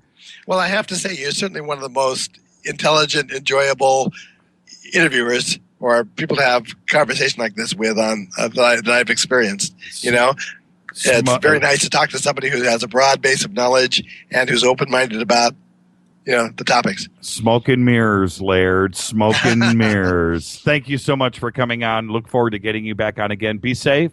Have a great holiday, and our best to Risa. Thank you so much. Great. Thank you very much. You got it. Laird Scranton, everybody. Thank you so much. I can't even say, I know I say this, this is the point of the show every night where I get to go, but that was fun, wasn't it? I tried to, Churchmeister, I tried to get everybody's questions in, and Nancy, I tried to get yours in too as well. Tonight was one of those nights where I was having fun. I was focused in the other direction, but I had to get Richard Dawkins in there, and I did. But did everybody have a good time? Did everybody have a good time? I want to see Twitter light up right now. I want to see everybody go, dude. You know why? Because today is Wednesday. Do you know what tomorrow night is? Fader night. I cannot wait. I am so looking forward to it. Tomorrow night, Fader night. I did hear back. I think we're going to do Robert Morningstar. We're going to do a Fader night with Robert here coming up, and looking forward to that. But tomorrow night is Fader night, and I got to say, when we wrap up every single week and we come to Wednesday, and I look back at the previous week and how we set up Fader night tomorrow night, think about what we can talk about tomorrow night, and the people that we've had on this week: Joseph P. Farrell, Robert Morningstar, Laird Scranton, and I just can't wait till tomorrow night. I'm just going to sit down with everybody, and we're going to talk about all of that, and I can't wait. So tomorrow night is Fader night. Don't forget. All right, yeah, I'm looking. Okay, all right, everybody just made me feel better. Dude, wow. Did everybody plan on saying dude? Was that some kind of behind the... You gotta love it. This is Fade to Black. Only on the Dark Matter Radio Network. Bespoke radio for the masses. Oh, man. What a night. Thank you, Laird Scranton. It was all that and then some. I mean, I was hoping. I was praying. I was being spiritual. Stay tuned. Coming up next is After Hours AM. Special thanks to Keith Rowland and Art Bell. Fade to Black's executive producers, Rita Kamarian. Shows produced by Hilton J. Palm. Mark D. Kovar. Thanks to LJ3, Renee, and Jonas. Announcers are Steve Harder, Gene Vato, and Mark D. Kovar. Fady by Dale. Webmaster is Method. Music is this guy. Doug Aldrich. Intro by Spaceboy, spaceboy.com.